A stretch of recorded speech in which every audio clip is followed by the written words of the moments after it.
Bhaktidhare YouTube ಚಾನೆಲ್ಗೆ ಸ್ವಾಗತ. ವ್ಯಕ್ತಿ ಈ ತರದ ಒಬ್ಬ ರಾಜಕಾರಣಿ ನೀವು ನೋಡ್ಲಿಲ್ಲ ಅನ್ನೋದನ್ನ ನಾನು ಪ್ರೂವ್ ಮಾಡ್ಲಿಕ್ಕೋಸ್ಕರ ಪರಿಚಯ. ಮೊದಲನೇದು ನೋಡಿ, ಒಂದೂ ರಜೆ ಇಲ್ಲದೆ 10 ವರ್ಷದ ಕಾಲ ಈ ದೇಶದಲ್ಲಿ ಯಾರಾದ್ರೂ ಒಬ್ರು ಪ್ರಧಾನ ಸೇವಕರ ಕೆಲಸ ಮಾಡಿದ್ರೆ ಅದು ನರೇಂದ್ರ ಮೋದಿ ಮಾತ್ರ. ಒಂದು ರಜೆ ಇಲ್ಲ ರೀ.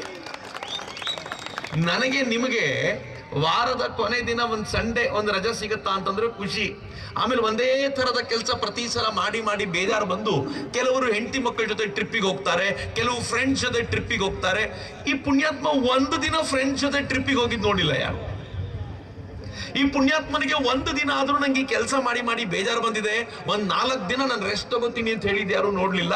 ನಾನು ಹೇಳಿರೋದು ಬರೀ ಸಾಮಾನ್ಯವಾದ ಮಾತಲ್ಲ, ಇದೊಂದು ಪತ್ರಿಕೆ ರಿಪೋರ್ಟ್ ಮಾಡಿದೆ. RTI ಅಪ್ಲಿಕೇಶನ್ ಅಲ್ಲಿ ಹಾಕಿದಾಗ 9 ವರ್ಷಗಳಿಂದ ನರೇಂದ್ರ ಮೋದಿ ಅವರು ಒಂದೂ ರಜಾ ತೆಗೆದುಕೊಂಡಿಲ್ಲ ಅಂತ RTI ಅಪ್ಲಿಕೇಶನ್ ಅಲ್ಲಿ ಬಂದಿರುವಂತ ವಿಚಾರ ಅದು. ಇದು ನರೇಂದ್ರ ಮೋದಿ ಅವರ ಪರಿಚಯ. ನರೇಂದ್ರ ಮೋದಿ ಅವರ ಪರಿಚಯ ಎಂತದ್ದು ಅಂತಂದ್ರೆ ಮಿತ್ರರೇ, ಅವರು ಮೊದಲನೇ ಬಾರಿಗೆ ಪ್ರಧಾನಿ ಆದಾಗ, ನಿಮ್ಗೆ ಎಲ್ರಿಗೂ ನೆನಪಿರಬೇಕು, ಮೊದಲನೇ ಬಾರಿಗೆ ಪ್ರಧಾನಿ ಆದಾಗ ನರೇಂದ್ರ ಮೋದಿ ಪ್ರಧಾನಮಂತ್ರಿ ಪ್ರಮಾಣ ವಚನ ಸ್ವೀಕರಿಸುವಾಗ ಒಂದಷ್ಟು ಜನರನ್ನು ಇನ್ವೈಟ್ ಮಾಡಿದ್ರು. ಈ ದೇಶ ಜನ ಅಂತೂ ಇದ್ದೇ ಇದ್ರು. ಯಾರನ್ನು ಕರೆದ್ರು ಗೊತ್ತಾ? ಸಾರ್ಕ್ ದೇಶದ ಪ್ರಧಾನಮಂತ್ರಿಗಳನ್ನ ಕರೆದ್ರು. ಸಾರ್ಕ್ ಅಂದ್ರೆ ಸೌತ್ ಏಷಿಯನ್ ಒಂದು ಟೀಮ್, ಅದು ಎಲ್ಲ ರಾಷ್ಟ್ರಗಳ ತಂಡ. ಅದು ಅದರಲ್ಲಿ 8 ರಾಷ್ಟ್ರಗಳಿದೆ. ಅಫ್ಘಾನಿಸ್ತಾನ ಇದೆ, ಬರ್ಮಾ ಇದೆ, ಮಯನ್ಮಾರ್ ಇದೆ, ಭೂತಾನ್ ಇದೆ, ಶ್ರೀಲಂಕಾ ಇದೆ, ಅದರಲ್ಲಿ ಪಾಕಿಸ್ತಾನನೂ ಇದೆ. ನರೇಂದ್ರ ಮೋದಿ ಏನ್ ಮಾಡಿದ್ರು ಗೊತ್ತಾ? ಇವರೆಲ್ಲರನ್ನು ಕರೆದು ಲೈನ್ ಆಗಿ ನಿಲ್ಸಿದ್ರು. ನನಗೆ ಬೇರೆ ಯಾರು ಬಂದಿದ್ದು ವಿಶೇಷ ಅಲ್ಲ, ಪಾಕಿಸ್ತಾನದ ಪ್ರಧಾನಿಗಳು ಬಂದು ನಿಂತುಕೊಂಡ್ರು. ಇದ್ರ ಅರ್ಥ ಏನು ಗೊತ್ತಾ? ನಾನೀಗ ಛತ್ರಪತಿಯಾಗಿದ್ದೀನಿ, ನೀವೆಲ್ಲರೂ ಸಾಮಂತ ರಾಜರು ಅಂತ ಅವ್ರನ್ನ ಕರ್ಕೊಂಡು ಬಂದು ನಿಲ್ಸಿದ್ದಿದೆಯಲ್ಲ. ಈ ತರ ಮಾಡಿದ ಮೊದಲ ಪ್ರಧಾನಿ ಅಂತ ಯಾರಾದ್ರೂ ಇದ್ರೆ ಅದು ನರೇಂದ್ರ ಮೋದಿ. ಈ ದೇಶದಲ್ಲಿ ಅನೇಕರು ಜನರನ್ನ ರೀಚ್ ಆಗೋದು ಹೆಂಗೆ ಅಂತ ಯೋಚನೆ ಮಾಡ್ತಾರೆ. ಜನರನ್ನ ರೀಚ್ ಆಗ್ಲಿಕ್ಕೆ ಇರುವಂತ ಮಾರ್ಗ ಯಾವುದು ಅಂತಂದ್ರೆ ಹಿಂಗ್ ಬಂದು ಭಾಷಣ ಮಾಡಬೇಕು, ಇಲ್ಲ ಮನೆ ಮನೆಗೆ ಹೋಗ್ಬೇಕು, ಏನಾದ್ರೂ ಯೋಚನೆ ಮಾಡಬೇಕು. ಆದ್ರೆ ನರೇಂದ್ರ ಮೋದಿ ಒಂದು ಹೊಸ ಪ್ಲಾನ್ ಮಾಡಿದ್ರು. ಈ ದೇಶದಲ್ಲಿ ನಾವೆಲ್ಲರೂ ಟಿವಿ ಬಂದ್ಮೇಲೆ ರೇಡಿಯೋ ಬಿಟ್ಟಿದ್ವಿ, ಮೊಬೈಲ್ ಬಂದ್ಮೇಲೆ ಟಿವಿ ಬಿಟ್ವಿ. ಆದ್ರೆ ನರೇಂದ್ರ ಮೋದಿ ಏನ್ ಮಾಡಿದ್ರು ಗೊತ್ತಾ? ಮೊಬೈಲ್ನ ಯುಗದಲ್ಲೂ ಕೂಡ ರೇಡಿಯೋ ಬಳಸಬಹುದು ಅಂತ ತೋರಿಸಿಕೊಟ್ಟು ಮನ್ ಕಿ ಬಾತ್ ಅನ್ನ ಆರಂಭಿಸಿ ಕಳೆದ 10 ವರ್ಷಗಳಲ್ಲಿ ತಿಂಗಳಿಗೊಮ್ಮೆ ಮನ್ ಕಿ ಬಾತ್ ನ ಮೂಲಕ, ರೇಡಿಯೋದ ಮೂಲಕ ಈ ದೇಶದ 98% ಜನರನ್ನ ಮುಟ್ಟಿದ ಈ ದೇಶದ ಮೊದಲ ಪ್ರಧಾನಿ ಯಾರಾದರೂ ಇದ್ರೆ ಅದು ನರೇಂದ್ರ ಮೋದಿ. ಇದು ನರೇಂದ್ರ ಮೋದಿ ಅವರ ವೈಶಿಷ್ಟ್ಯ. ಈ ದೇಶದ 90% ಪ್ರದೇಶಗಳಿಗೆ ಈ ಟಿವಿ, ಈ ರೇಡಿಯೋ ಚಾನೆಲ್ ನ ಮೂಲಕ ಮುಟ್ತಾರೆ. 23 ಭಾಷೆಗಳಲ್ಲಿ ಅವರು ಮಾತಾಡಿದ್ದು ಅನುವಾದ ಆಗಿ ಜನರನ್ನ ಮುಟ್ಟುವಂತ ಪ್ರಯತ್ನ ಆಗುತ್ತೆ. ಮಿತ್ರ, ನಿಮ್ಗೆ ನಂಬಲಿಕ್ಕೆ ಆಗದೆ ಇರುವಂತ ಒಂದು ಸಂಗತಿ ಹೇಳ್ತೀನಿ. ನಾವೆಲ್ಲರೂ ಪ್ರಧಾನಮಂತ್ರಿ ಆದ್ರೆ, ಮುಖ್ಯಮಂತ್ರಿ ಆದ್ರೆ, ಅಥವಾ ಮಂತ್ರಿಗಳಾದ್ರೆ ಬೇರೆಯವರಿಗೆ ತಕ್ಕಂತೆ ಹೊಂದಿಕೊಳ್ಳಿಕ್ಕೆ ಪ್ರಯತ್ನ ಮಾಡ್ತೀವಲ್ಲ, ಎಲ್ಲರೂ ಮಾಡ್ತಾರೆ. ಮುಖ್ಯಮಂತ್ರಿ ಪ್ರಧಾನಮಂತ್ರಿ ಏನು, ಯಾರಾದ್ರೂ ಸಾಫ್ಟ್ವೇರ್ ಕಂಪನಿಯ ಇಂಜಿನಿಯರ್ನ ಕೇಳಿ, ನಾನು ಮೊದಲು ಕುಡಿತಾ ಇರಲಿಲ್ಲ, ಕಂಪನಿಗೆ ಸೇರ್ಕೊಂಡ್ಮೇಲೆ ಏನಾಯ್ತು, ಎಲ್ಲರೂ ಬರ್ತಾರಲ್ಲ ಅವ್ರ ಜೊತೆ ಒಂದು ಸಣ್ಣಕ್ಕೆ ಹಾಕಕ್ ಶುರು ಮಾಡಿದೆ ಅನ್ನೋದು ಬಹಳ ಜನರು ನೋಡಿದ್ದೀನಿ ನಾನು. ಆದ್ರೆ ಈ ದೇಶದ ಪ್ರಧಾನಮಂತ್ರಿ ನರೇಂದ್ರ ಮೋದಿ ಅಮೆರಿಕಾದ ಶ್ವೇತ ಭವನಕ್ಕೆ ಹೋದ್ರೂ ಕೂಡ ನವರಾತ್ರಿ ಉಪವಾಸ ಮಾತ್ರ ಯಾವತ್ತೂ ಬಿಡ್ಲಿಲ್ಲ. ನಾನು ಉಪವಾಸನೇ. ಅಮೆರಿಕಕ್ಕೆ ಬಂದಿರಬಹುದು ಅಂದ್ರು. ಇನ್ನೊಂದು ಆಶ್ಚರ್ಯದ ಸಂಗತಿ ಹೇಳ, ಇತ್ತೀಚೆಗೆ ಪ್ರತಿ ಬಾರಿ ಹೋದಾಗ್ಲೂ ಹಂಗೆ ಆಗುತ್ತೆ. ಮೊನ್ನೆ ಬೈಡನ್ ನರೇಂದ್ರ ಮೋದಿ ಅವರನ್ನ ಸ್ಟೇಟ್ ವಿಸಿಟ್ಗೆ ಅಂತ ಕರೆದ. ನರೇಂದ್ರ ಮೋದಿ ಅವರು ಸ್ಟೇಟ್ ವಿಸಿಟ್ಗೆ ಹೋಗಿದ್ದ ನರೇಂದ್ರ ಮೋದಿ ಅವರು ನಾನು ವೆಜಿಟೇರಿಯನ್ ಅಂತ ಕಟ್ಟುನಿಟ್ಟಾಗಿ ಗೊತ್ತಿದ್ದರಿಂದ ಅವರು ವಿಶೇಷವಾದ ಒಬ್ಬ ವೆಜಿಟೇರಿಯನ್ ಅಡುಗೆ ಮಾಡೋನ್ನೇ ಕರ್ಕೊಂಡು ಬಂದು ಶ್ವೇತಭವನದಲ್ಲಿದ್ದ ಎಲ್ರಿಗೂ ಕೂಡ ವೆಜಿಟೇರಿಯನ್ ಊಟ ಮಾಡಿಸಿದ್ರಲ್ಲ, ಅದು ನರೇಂದ್ರ ಮೋದಿ ಮಾಡಿದ ಕೆಲಸ. ಅಮೆರಿಕಾದಲ್ಲಿ ಮಾಡಿದ್ರೆ ಬಹಳ ದೊಡ್ಡದಲ್ಲ ರೀ. ಅಲ್ಲೊಂದು ಚಿತ್ರ ಇದೆ ನೋಡಿ, ಎಕನಾಮಿಕ್ ಟೈಮ್ಸ್ ರಿಪೋರ್ಟ್ ಮಾಡಿದೆ. UAEಗೆ, ಯುನೈಟೆಡ್ ಅರಬ್ ಎಮಿರೇಟ್ಸ್ಗೆ ನರೇಂದ್ರ ಮೋದಿ ಹೋಗಿದ್ದಾಗ ಅಲ್ಲಿನ ಶೇಖ್ಗಳು ಹೇಳಿದ್ರಂತೆ, Narendra Modi is our best friend. ಅವರು ನಮ್ಮ ದೇಶದಲ್ಲಿರುವಾಗ ನಾವು ನಮ್ಮ ಮನೆಗಳಲ್ಲೂ ಕೂಡ ನಾನ್ ವೆಜಿಟೇರಿಯನ್ ಮಾಡಬಾರದು ಅಂತ ಅರಬ್ನ ಶೇಖ್ಗಳು ಕೂಡ ವೆಜಿಟೇರಿಯನ್ ಮಾಡಿ ಊಟ ಮಾಡುವಂತೆ ಮಾಡಿದ್ರಲ್ಲ, ಅದು ನರೇಂದ್ರ ಮೋದಿ ಮಾಡಿದ ಕೆಲಸ. ಈ ತರದ ಮತ್ತೊಬ್ಬ ಪ್ರಧಾನಿಯನ್ನ ಈ ದೇಶ ಇತಿಹಾಸದಲ್ಲಿ ನೋಡಿರಲಿಲ್ಲ, ಅದು ನರೇಂದ್ರ ಮೋದಿ. ಇದು ನರೇಂದ್ರ ಮೋದಿ ಅವರ ಪರಿಚಯ. ನನಗೆ ನಿಮಗೆ ಒಂದು ಕುಟುಂಬ ಇದೆ, ಅಪ್ಪ ಅಮ್ಮ, ನನ್ನ ಫ್ರೆಂಡ್ಸು, ಅದು ಇದು ಅಂತೆಲ್ಲ ಹೋಗ್ತೀವಿ. ನಾವು ಹಬ್ಬಗಳನ್ನ ಅವ್ರ ಜೊತೆ ಆಚರಣೆ ಮಾಡ್ತೀವಿ, ಆಗಾಗ ಅವ್ರ ಜೊತೆ ಸೇರ್ತೀವಿ. ಆದ್ರೆ ನರೇಂದ್ರ ಮೋದಿ ಅವರು ಪ್ರಧಾನಮಂತ್ರಿ ಆದಾಗಲಿಂದ ಇವತ್ತಿನವರೆಗೂ, ಸಾಧ್ಯವಾದ್ರೆ ಇನ್ ಸ್ವಲ್ಪ ಹಿಂದಕ್ಕೆ ಹೋಗಿ ಅವ್ರು ಮುಖ್ಯಮಂತ್ರಿ ಆಗಿರುವಾಗ್ಲೂ ಕೂಡ ದೀಪಾವಳಿ ಎಲ್ಲಿ ಗೊತ್ತಾ ಆಚರಣೆ ಮಾಡಿದ್ದು? ಅವರ ಪರಿವಾರದೊಂದಿಗೆ, ಸೈನಿಕರೊಂದಿಗೆ ಕಳೆದ 10 ವರ್ಷದಿಂದ ದೀಪಾವಳಿ ಆಚರಣೆ ಮಾಡಿರುವಂತ ಈ ದೇಶದ ಏಕೈಕ ಪ್ರಧಾನಿ ಯಾರಾದ್ರೂ ಇದ್ರೆ ಅದು ನರೇಂದ್ರ ಮೋದಿ. ನರೇಂದ್ರ ಮೋದಿ ಅವರ ಪರಿಚಯ ಹಿಂಗಿದೆ. ಆದ್ರೆ ಇಷ್ಟೇ ಅಲ್ಲ, ನರೇಂದ್ರ ಮೋದಿ ಎಂತ ಅಪರೂಪದ ವ್ಯಕ್ತಿ ಅಂತಂದ್ರೆ, ಈ ದೇಶದಲ್ಲಿ ಪೌರ ಕಾರ್ಮಿಕರ ಕಾಲು ತೊಳೆದು ಅವರಿಗೆ ಪೂಜೆ ಮಾಡಿದ ಮೊದಲ ಪ್ರಧಾನಿ ನರೇಂದ್ರ ಮೋದಿ. ಕಾಲು ತೊಳೆದವರು ಯಾವಾಗ ನೆನಪಿದೆಯೇನು? ಅವರು ಕುಂಭಮೇಳಕ್ಕೆ ಹೋಗಿದ್ದಾಗ ತ್ರಿವೇಣಿ ಸಂಗಮದಲ್ಲಿ ಸ್ನಾನ ಮಾಡಿ ಅಲ್ಲಿಂದ ನಡ್ಕೊಂಡು ಬಂದು ಏನ್ ಹೇಳಿದ್ರು ಗೊತ್ತಾ? ಇಡೀ ಕುಂಭಮೇಳ ಇಷ್ಟು ಸ್ವಚ್ಛವಾಗಿರೋದಕ್ಕೆ ಕಾರಣವಾದವರು ಈ ನಾಡಿನ ಈ ಭಾಗದ ಪೌರ ಕಾರ್ಮಿಕರು ಅಂತ ಹೇಳಿ 5 ಜನ ಪೌರ ಕಾರ್ಮಿಕರನ್ನ ಆಯ್ಕೆ ಮಾಡಿಕೊಂಡು ಅವರನ್ನಲ್ಲಿ ಕೂರಿಸಿ 3 ಜನ ಪುರುಷರು 2 ಹೆಣ್ಮಕ್ಳು ಅವ್ರ ಕಾಲುಗಳನ್ನ ನೀರಿನಿಂದ ತೊಳೆದು ಅದನ್ನ ಟವೆಲ್ ನಿಂದ ಒರೆಸಿ ಅದಕ್ಕೆ ಅರಿಶಿಣ ಕುಂಕುಮ ಹಚ್ಚಿ ಅದಕ್ಕೆ ಹೂವುಗಳನ್ನು ಇಟ್ಟು ಅತ್ಯದ್ಭುತವಾಗಿರುವಂತ ಒಂದು ವ್ಯವಸ್ಥಿತವಾಗಿರುವಂತ ಈ ಪೂಜೆಯನ್ನು ಮಾಡಿದ್ರಲ್ಲ, ಈ ತರದ ಮತ್ತೊಬ್ಬ ಪ್ರಧಾನಿಯನ್ನ ಈ ದೇಶ ಯಾವತ್ತೂ ನೋಡಿರಲಿಲ್ಲ. ಅದು ನರೇಂದ್ರ ಮೋದಿ ಅವರ ರೂಪದಲ್ಲಿ ಸಿಕ್ಕಿದೆ ಅಂತ. ಹಾಗಂತ ಬರೀ ಅದು ಮಾತ್ರ ಅಲ್ಲ, ಇನ್ನೊಂದು ಚಿತ್ರ ಇದೆಯಲ್ಲ ಅಲ್ಲಿ, ಯಾವ್ದು ನೆನಪಾಗಿದೆಯಾ? ಅದು ರಾಮ ಮಂದಿರದ ಇನಾಗ್ಯುರೇಷನ್ ಟೈಮ್ ನಲ್ಲಿ ಕಟ್ಟಡ ಯಾರು ಕಟ್ಟಿದ್ರು ಅವರನ್ನು ಕೂರಿಸಿ ಅವ್ರಿಗೆ ಹೂ ಹಾಕಿ ನರೇಂದ್ರ ಮೋದಿ ಅವ್ರು ಏನ್ ಹೇಳಿದ್ರು ಅಂತಂದ್ರೆ, ನೀವು ಕಟ್ಟಡ ಕಟ್ಟಿದ್ರಿ, ಹಿಂಗಾಗಿ ಇಷ್ಟು ಅದ್ಭುತವಾಗಿರುವಂತ ರಾಮ ಮಂದಿರ, ಹೀಗಾಗಿ ಮೊದಲ ನಮಸ್ಕಾರ ನಿಮಗೆ ಅಂತ ಕಟ್ಟಡ ಕಾರ್ಮಿಕರಿಗೆ. ಕಾಶಿಯ ಕಾರಿಡಾರ್ ನಿರ್ಮಾಣ ಆದಾಗ ಇದೇ ತರದ ಮೆಟ್ಲುಗಳು ಇಲ್ಲಿ ಹಿಂದೆ ಏನಿದೆಯೋ ಅದೇ ತರದ ಮೆಟ್ಲುಗಳ ಮೇಲೆ ಎಲ್ಲ ಕಾರ್ಮಿಕರನ್ನ ಕೂರಿಸಿ ಹೂ ಎರಚಿ ಫೋಟೋ ತೆಕ್ಕೊಳ್ಳಿಕ್ಕೆ ಅಂತ ಹೋದಾಗ ಯಾರೋ ಹಿಂದಿಂದ ಚೇರ್ ತಂದಿಟ್ಟ ಇವರಿಗೆ. ನರೇಂದ್ರ ಮೋದಿ ಚೇರ್ ಮೇಲೆ ಕೂತ್ಕೊಳ್ಳಿಲ್ಲ. ವಾಪಸ್ ವಿಡಿಯೋ ನೋಡಿ ನರೇಂದ್ರ ಮೋದಿ ಏನ್ ಮಾಡಿದ್ರು ಅಂತಂದ್ರೆ, ಅವರನ್ನ ಆ ಚೇರ್ನೆಲ್ಲ ಪಕ್ಕಕ್ಕೆ ತಳ್ಳಿ ಇವ್ರನ್ನೆಲ್ಲ ಹತ್ರಕ್ಕೆ ಕರೆಸ್ಕೊಂಡು ಹೆಗಲ ಮೇಲೆ ಕೈ ಹಾಕೊಂಡು ಕೂತ್ಕೊಳ್ತಾರಲ್ಲ, ಅದು ನನ್ನ ದೇಶದ ಪ್ರಧಾನಮಂತ್ರಿ ಅಂತ. ನನಗೆ ಈ ಕಾರಣಕ್ಕೆ ನರೇಂದ್ರ ಮೋದಿ ಅವರ ಬಗ್ಗೆ ಬಹಳ ಹೆಮ್ಮೆ ಅಂತಂದ್ರೆ ಈ ಕಾರಣಕ್ಕೋಸ್ಕರ ಇದೆ ಅಂತ. ಮಿತ್ರರೆ, ನರೇಂದ್ರ ಮೋದಿ ಅವರ ಈ ಆಲೋಚನೆಯೇ ಅತ್ಯಂತ ಶ್ರೇಷ್ಠವಾದ್ದು ಅಂತ ನಾನು ಭಾವಿಸ್ತೀನಿ. ಆದ್ರೆ ಇಷ್ಟೇ ಆದ್ರೆ ಬಹಳ ವಿಶೇಷ ಅಲ್ಲ. ನರೇಂದ್ರ ಮೋದಿ ಅವರು ಈ ದೇಶದ ಆರ್ಥಿಕತೆಗೋಸ್ಕರ, ಅದರ ರಕ್ಷಣೆಗೋಸ್ಕರ ಡಿಮಾನಿಟೈಸೇಷನ್ ಮಾಡಿದ ಮೊದಲ ಪ್ರಧಾನಿ. ಏನ್ ಡಿಮಾನಿಟೈಸೇಷನ್? 500 ರೂಪಾಯಿ 1000 ರೂಪಾಯಿ ನೋಟ್ ಬ್ಯಾನ್ ಮಾಡಿದ್ರು.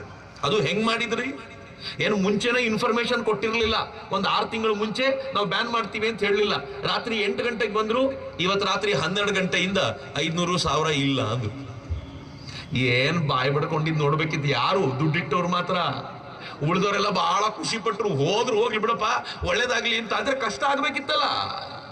ರಾಹುಲ್ ಗಾಂಧಿ ಬಂದು ಏನ್ ಮಾಡಿದ, ಜನರನ್ನು ಭಡಕಾಯಿಸಬೇಕು ಅಂತ ತನ್ನ ATM ಮುಂದೆ ನಿಂತ್ಕೊಂಡು ತನ್ನ ಜೇಬೊಳಗೆ ಕೈ ಹಾಕಿ ಹರಿದೋಗಿರೋ ಜೇಬನ್ನು ತೋರಿಸಿ, ನೋಡಿ ನನ್ನ ಹತ್ರ ದುಡ್ಡಿಲ್ಲ ಅಂದ. ಸಿಗ್ತಾ ಇಲ್ಲ ದುಡ್ಡು ಅಂತ. ಜನ ಏನಂದ್ರು ಗೊತ್ತಾ? ಛೀ ಕಳ್ಳ, ಸುಳ್ಳು ಹೇಳ್ತೀಯಾ? ಯಾಕೆಂದ್ರೆ ಗೊತ್ತು ಅವನ ಅಜ್ಜಿ ಯಾರು, ಅವನ ಮುತ್ತಾತ ಯಾರು, ಅವನ ಅಪ್ಪ ಯಾರು, ಅವನ ಫ್ಯಾಮಿಲಿ ಎಂತದ್ದು, ಇಡೀ ಪರಿವಾರ ಹೆಂಗ್ ದೇಶವನ್ನು ರೂಲ್ ಮಾಡ್ತು, ಹೆಂಗ ದೇಶವನ್ನು ಮುಕ್ಕಿತ್ತು ಅನ್ನೋ ಚೆನ್ನಾಗಿ ಗೊತ್ತಿರುವಾಗ ಹೇಳಿದ ಮಾತನ್ನು ನಂಬ್ತಾರೇನು ಜನ? ಆಗೇನ್ ಹೇಳಿದ್ರು ಗೊತ್ತಾ? ನೀನು 1000 ಬಾರಿ ತಿಪ್ಪರ್ಲಾಗ ಹೊಡಿ, ನರೇಂದ್ರ ಮೋದಿ ಅವರು ಏನಾದ್ರೂ ಮಾಡಿದ್ರೆ ದೇಶದ ಒಳ್ಳೇದಕ್ಕೋಸ್ಕರ ಮಾಡಿರ್ತಾರೆ, ಹಿಂಗಾಗಿ ಕಷ್ಟವನ್ನ ಸಹಿಸ್ಕೋತೀವಿ, ನಿನ್ ಜೊತೆ ಬರಲ್ಲ ಅಂತ ಡಿಮಾನಿಟೈಸೇಷನ್ ಸಂದರ್ಭದಲ್ಲಿ ದೇಶ ಜೊತೆಯಲ್ಲಿ ನಿಂತ್ಕೋತು. ಆದ್ರೆ ಕಾಂಗ್ರೆಸ್ ಏನ್ ಹೇಳಿತ್ತು ಅವತ್ತು? ಕಾಂಗ್ರೆಸ್ ಹೇಳಿತ್ತು ಡಿಮಾನಿಟೈಸೇಷನ್ ಆದ್ಮೇಲೆ ಭಾರತ ಬರ್ಬಾದ್ ಆಗೋಗುತ್ತೆ, ಭಾರತದ ಪರಿಸ್ಥಿತಿ ಬಹಳ ಕೆಟ್ಟದ್ದಾಗುತ್ತೆ ಅಂತೆಲ್ಲ ಹೇಳಿದ್ರಲ್ಲ. ಇಂಟ್ರೆಸ್ಟಿಂಗ್ ಸಂಗತಿ ಏನ್ ಗೊತ್ತಾ? ಡಿಮಾನಿಟೈಸೇಷನ್ ಮಾಡಿದ ನಂತರ ಇವತ್ತು ಭಾರತ ಜಗತ್ತಿನ 5ನೇ ಶ್ರೀಮಂತ ರಾಷ್ಟ್ರವಾಗಿದೆ. ಆದ್ರೆ ಆ ರಿಪೋರ್ಟ್ ಹೇಳುತ್ತೆ ಪಾಕಿಸ್ತಾನ ಬರ್ಬಾದ್ ಆಗೋಗಿದೆ. ಮಿತ್ರ, ಪಾಕಿಸ್ತಾನ ಭಿಕ್ಷಾ ಪಾತ್ರ ಹಿಡ್ಕೊಂಡು ತಿರುಗಾಡ್ತಿದೆ. ನಮ್ಮ ದೇಶದ ಲಾಂಛನ ಯಾವುದು ಅಂತ ಕೇಳಿದ್ರೆ ಸಿಂಹ ಅಂತ ನಾವು ಹೇಳ್ತೀವಲ್ಲ, ಆ 4 ದಿಕ್ಕಿನಲ್ಲಿರುವಂತ ಸಿಂಹ ಲಾಂಛನ. ಪಾಕಿಸ್ತಾನದ ಲಾಂಛನ ಯಾವುದು ಅಂತ ಕೇಳಿ ಭಿಕ್ಷಾ ಪಾತ್ರೆ. ಜಗತ್ನಲ್ಲಿ ಯಾರೇ ಕಂಡ್ರು ಭಿಕ್ಷಾ ಪಾತ್ರ ಹಿಡ್ಕೊಂಡು ಹೋಗ್ತಾರೆ. ಎಷ್ಟರ ಮಟ್ಟಿಗೆ ಟೆನ್ಷನ್ ಆಗಿದೆ ಪಾಕಿಸ್ತಾನಕ್ಕೆ ಅಂತಂದ್ರೆ, ಮೊನ್ನೆ ಅಂಬಾನಿಯ ಮಗನ ಮದುವೆ ಆಗಿದೆ, ಅನಂತ್ ಅಂಬಾನಿದು. ಆ ಮಗನ ಮದುವೆಗೆ ಒಬ್ಬ ಡ್ಯಾನ್ಸರ್ನ ಕರೆಸಿದ್ದಾರೆ. ಪಾಕಿಸ್ತಾನದ ಕರೆನ್ಸಿಯಲ್ಲಿ 175 ಕೋಟಿ ರೂಪಾಯಿ ಕೊಟ್ಟಿದ್ದಾರೆ ಅವರಿಗೆ. ಪಾಕಿಸ್ತಾನ ಕರೆನ್ಸಿಯಲ್ಲಿ ಒಂದು ಡ್ಯಾನ್ಸ್ ಮಾಡೋಗ್ಲಿಕ್ಕೆ 175 ಕೋಟಿ. ಪಾಕಿಸ್ತಾನದ ಪತ್ರಿಕೆ ಒಂದು ತಮಾಷೆ ಮಾಡಿದೆ, ಇಷ್ಟು ಕೊಟ್ಟಿದ್ರೆ ಇಡೀ ಪಾಕಿಸ್ತಾನದವ್ರ ಬಂದು ಡ್ಯಾನ್ಸ್ ಮಾಡ್ಬಿಡ್ತಿದ್ವಿ, ಸುಮ್ಮನೆ ಅವಳೊಬ್ಳಿಗೋಸ್ಕರ ಕೊಟ್ಟಲ್ಲ ಅಂತ. ಇದು ಪಾಕಿಸ್ತಾನದ ಪರಿಸ್ಥಿತಿ. ಈಗ ಯೋಚನೆ ಮಾಡಿ, ನೀವೆಲ್ಲರೂ ಯೋಚನೆ ಮಾಡಬಲ್ಲಂತವ್ರು, ನರೇಂದ್ರ ಮೋದಿ ಬರೋಕ್ಕಿಂತ ಮುಂಚೆ ಎಕಾನಾಮಿಕಲಿ ಭಾರತ ವೀಕ್ ಆಗಿತ್ತು, ಪಾಕಿಸ್ತಾನ ಜೋರ್ದಾರ್ ಆಗಿತ್ತು. ನರೇಂದ್ರ ಮೋದಿ ಡಿಮಾನಿಟೈಸೇಷನ್ ಮಾಡಿದ ಮೇಲೆ ಭಾರತ 5ನೇ ಶ್ರೀಮಂತ ರಾಷ್ಟ್ರ ಆಯ್ತು, ಪಾಕಿಸ್ತಾನ ಬರ್ಬಾದ್ ಆಯ್ತು. ಯಾಕ್ರಿ ಹಿಂಗೆ? ಯೋಚನೆ ಮಾಡಿ. ನಾನು ಇದಕ್ಕೆ ಉತ್ತರ ಕೊಡಲ್ಲ, ಉತ್ತರ ನೀವೇ ಹುಡ್ಕೊಳ್ಳಿ ಏನಾಗಿದೆ ಅಂತ.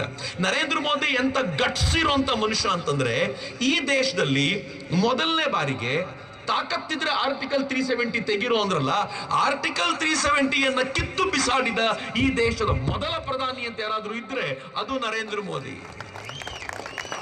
ಎಲ್ಲರೂ ಅನ್ಕೋತಾರೆ ರಾಹುಲ್ ಗಾಂಧಿಗೆ ನರೇಂದ್ರ ಮೋದಿನ ಕಂಡ್ರೆ ಆಗಲ್ಲ ಅಂತ. ಆದ್ರೆ ಬಹಳ ಜನರಿಗೆ ಗೊತ್ತಿಲ್ಲ, ನರೇಂದ್ರ ಮೋದಿಯ ಒಳ್ಳೆ ಪ್ರಚಾರ ಮಾಡೋದು ರಾಹುಲ್ ಗಾಂಧಿನೇ. ಮಿತ್ರ, ಎಲ್ರಿಗೂ ಭಾರತ್ ಜೋಡೋ ಯಾತ್ರಾ ಗೊತ್ತಿರಬೇಕು. ಭಾರತ್ ಜೋಡೋ ಯಾತ್ರಾ ಮಾಡಿ ಕರ್ನಾಟಕದಲ್ಲಿ ಅಲೆ ಎಬ್ಬಿಸಿದ್ದೀನಿ ಅಂತ ರಾಹುಲ್ ಗಾಂಧಿ ಓಡಾಡಿದ ಸಮಾರೋಪ ಎಲ್ಲಿ ಮಾಡಿದ ಗೊತ್ತಾ? ಕಾಶ್ಮೀರದಲ್ಲಿ ಮಾಡಿದ. ಕಾಶ್ಮೀರದಲ್ಲಿ ಏನ್ ಮಾಡಿದ?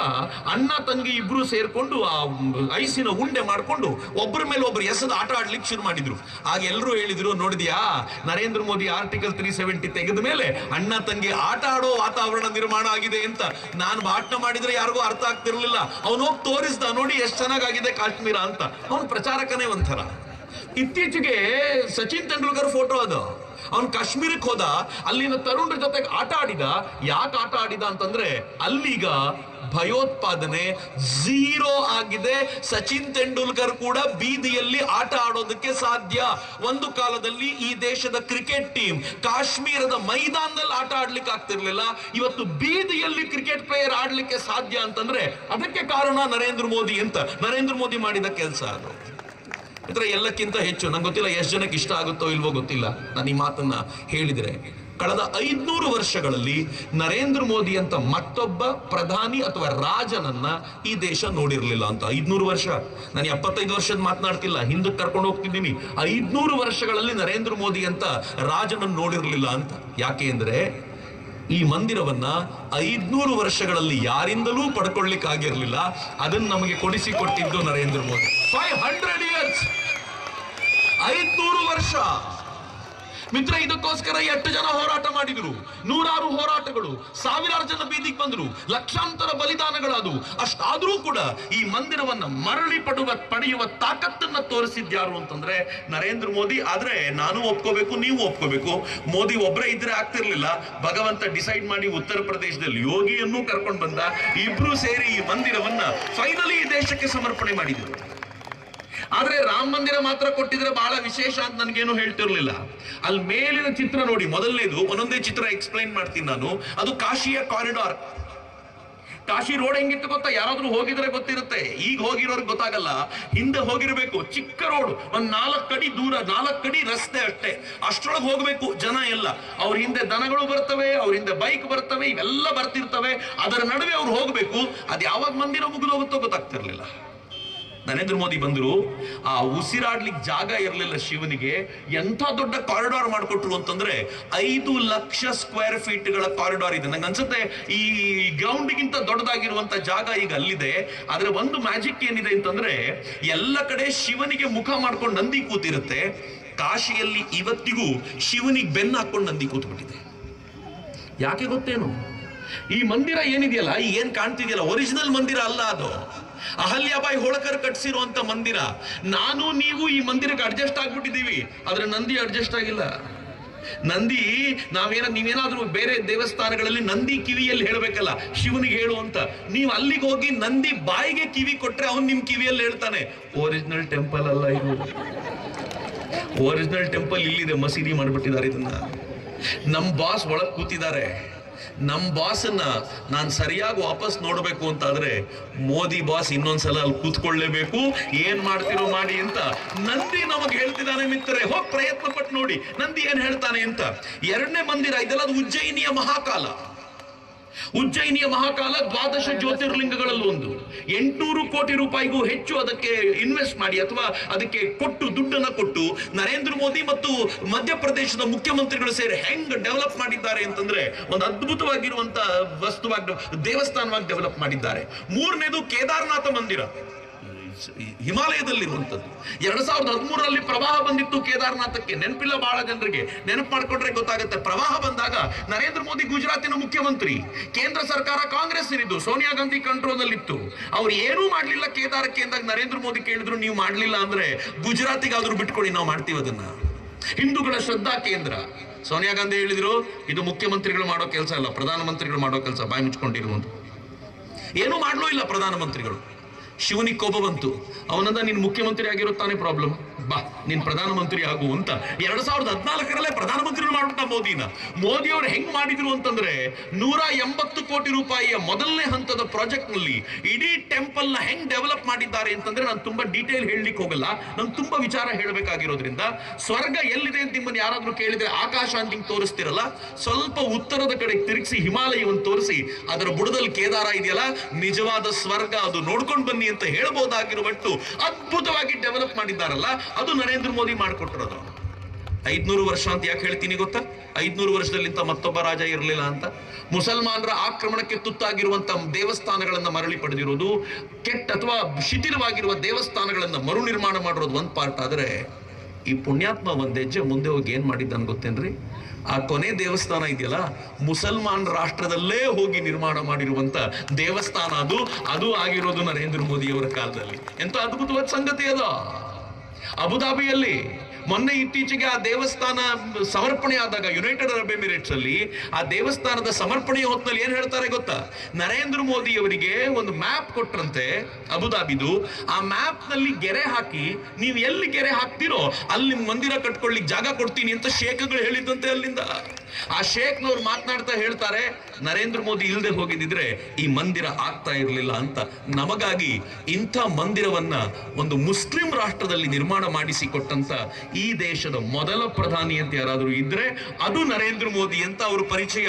ಆದ್ರೆ ಇಷ್ಟೇ ಅಲ್ಲ ಮಿತ್ರರೇ, ನರೇಂದ್ರ ಮೋದಿ ಎಂತವ್ರು ಅಂತಂದ್ರೆ, ಈ ಮೂರ್ತಿ ಎಲ್ಲಿದೆ ಗೊತ್ತಾ? ಮುಳಬಾಗಿಲಲ್ಲ, ಇದು ಬಿಜಾಪುರದಲ್ಲಿಲ್ಲ, ಬಾಗಲಕೋಟೆಯಲ್ಲಿಲ್ಲ, ಇದು ಕರ್ನಾಟಕದಲ್ಲಿ ಯಾವುದೋ ಮೂಲೆಯಲ್ಲ, ಇದು ಲಂಡನ್ನಿನ ಥೇಮ್ಸ್ ನದಿಯ ದಡದ ಮೇಲೆ ಮೋದಿಯವರ ಕಾಲದಲ್ಲೇ ಇನಾಗ್ಯುರೇಟ್ ಆಗಿರುವಂತ ಬಸವಣ್ಣನವರ ಮೂರ್ತಿ. ಲಂಡನ್ನಿನ ಥೇಮ್ಸ್ ನದಿಯ ದಡದ ಮೇಲೆ ನರೇಂದ್ರ ಮೋದಿ ಅವರಿಗೆ ಬಸವಣ್ಣನವರ ಮೇಲೆ ಎಷ್ಟು ಅವ್ರಿಗೆ ಗೌರವ ಇದೆ ಅಂತಂದ್ರೆ, ಹೊಸ ಸಂಸತ್ತಿನ ಕಟ್ಟಡ ನಿರ್ಮಾಣ ಆಗಿ ಸಮರ್ಪಣೆ ಆಗುವಾಗ ಏನಂದ್ರು ಗೊತ್ತಾ? 12ನೇ ಶತಮಾನದಲ್ಲಿ ಬಸವಣ್ಣವ್ರು ಆಗ್ಲೇ ಸಂಸತ್ ಮಾಡಿ ಆಗಿತ್ತು, ನಾವು ಅದರ ಜೀವಂತಿಕೆಯನ್ನು ಉಳಿಸಿಕೊಳ್ಳುವ ಪ್ರಯತ್ನವಷ್ಟೇ ಮಾಡಬೇಕು ಅಂತ. ನಮ್ಮ ಸಂಸತ್ತಿನ ಹೊಸ ಕಟ್ಟಡದಲ್ಲಿ ಹಾಕಿರುವಂತ ಚಿತ್ರ ಅದು, ಅದರಲ್ಲಿ 4ನೇ ಚಿತ್ರ ಬಸವಣ್ಣನವ್ರದ್ದು.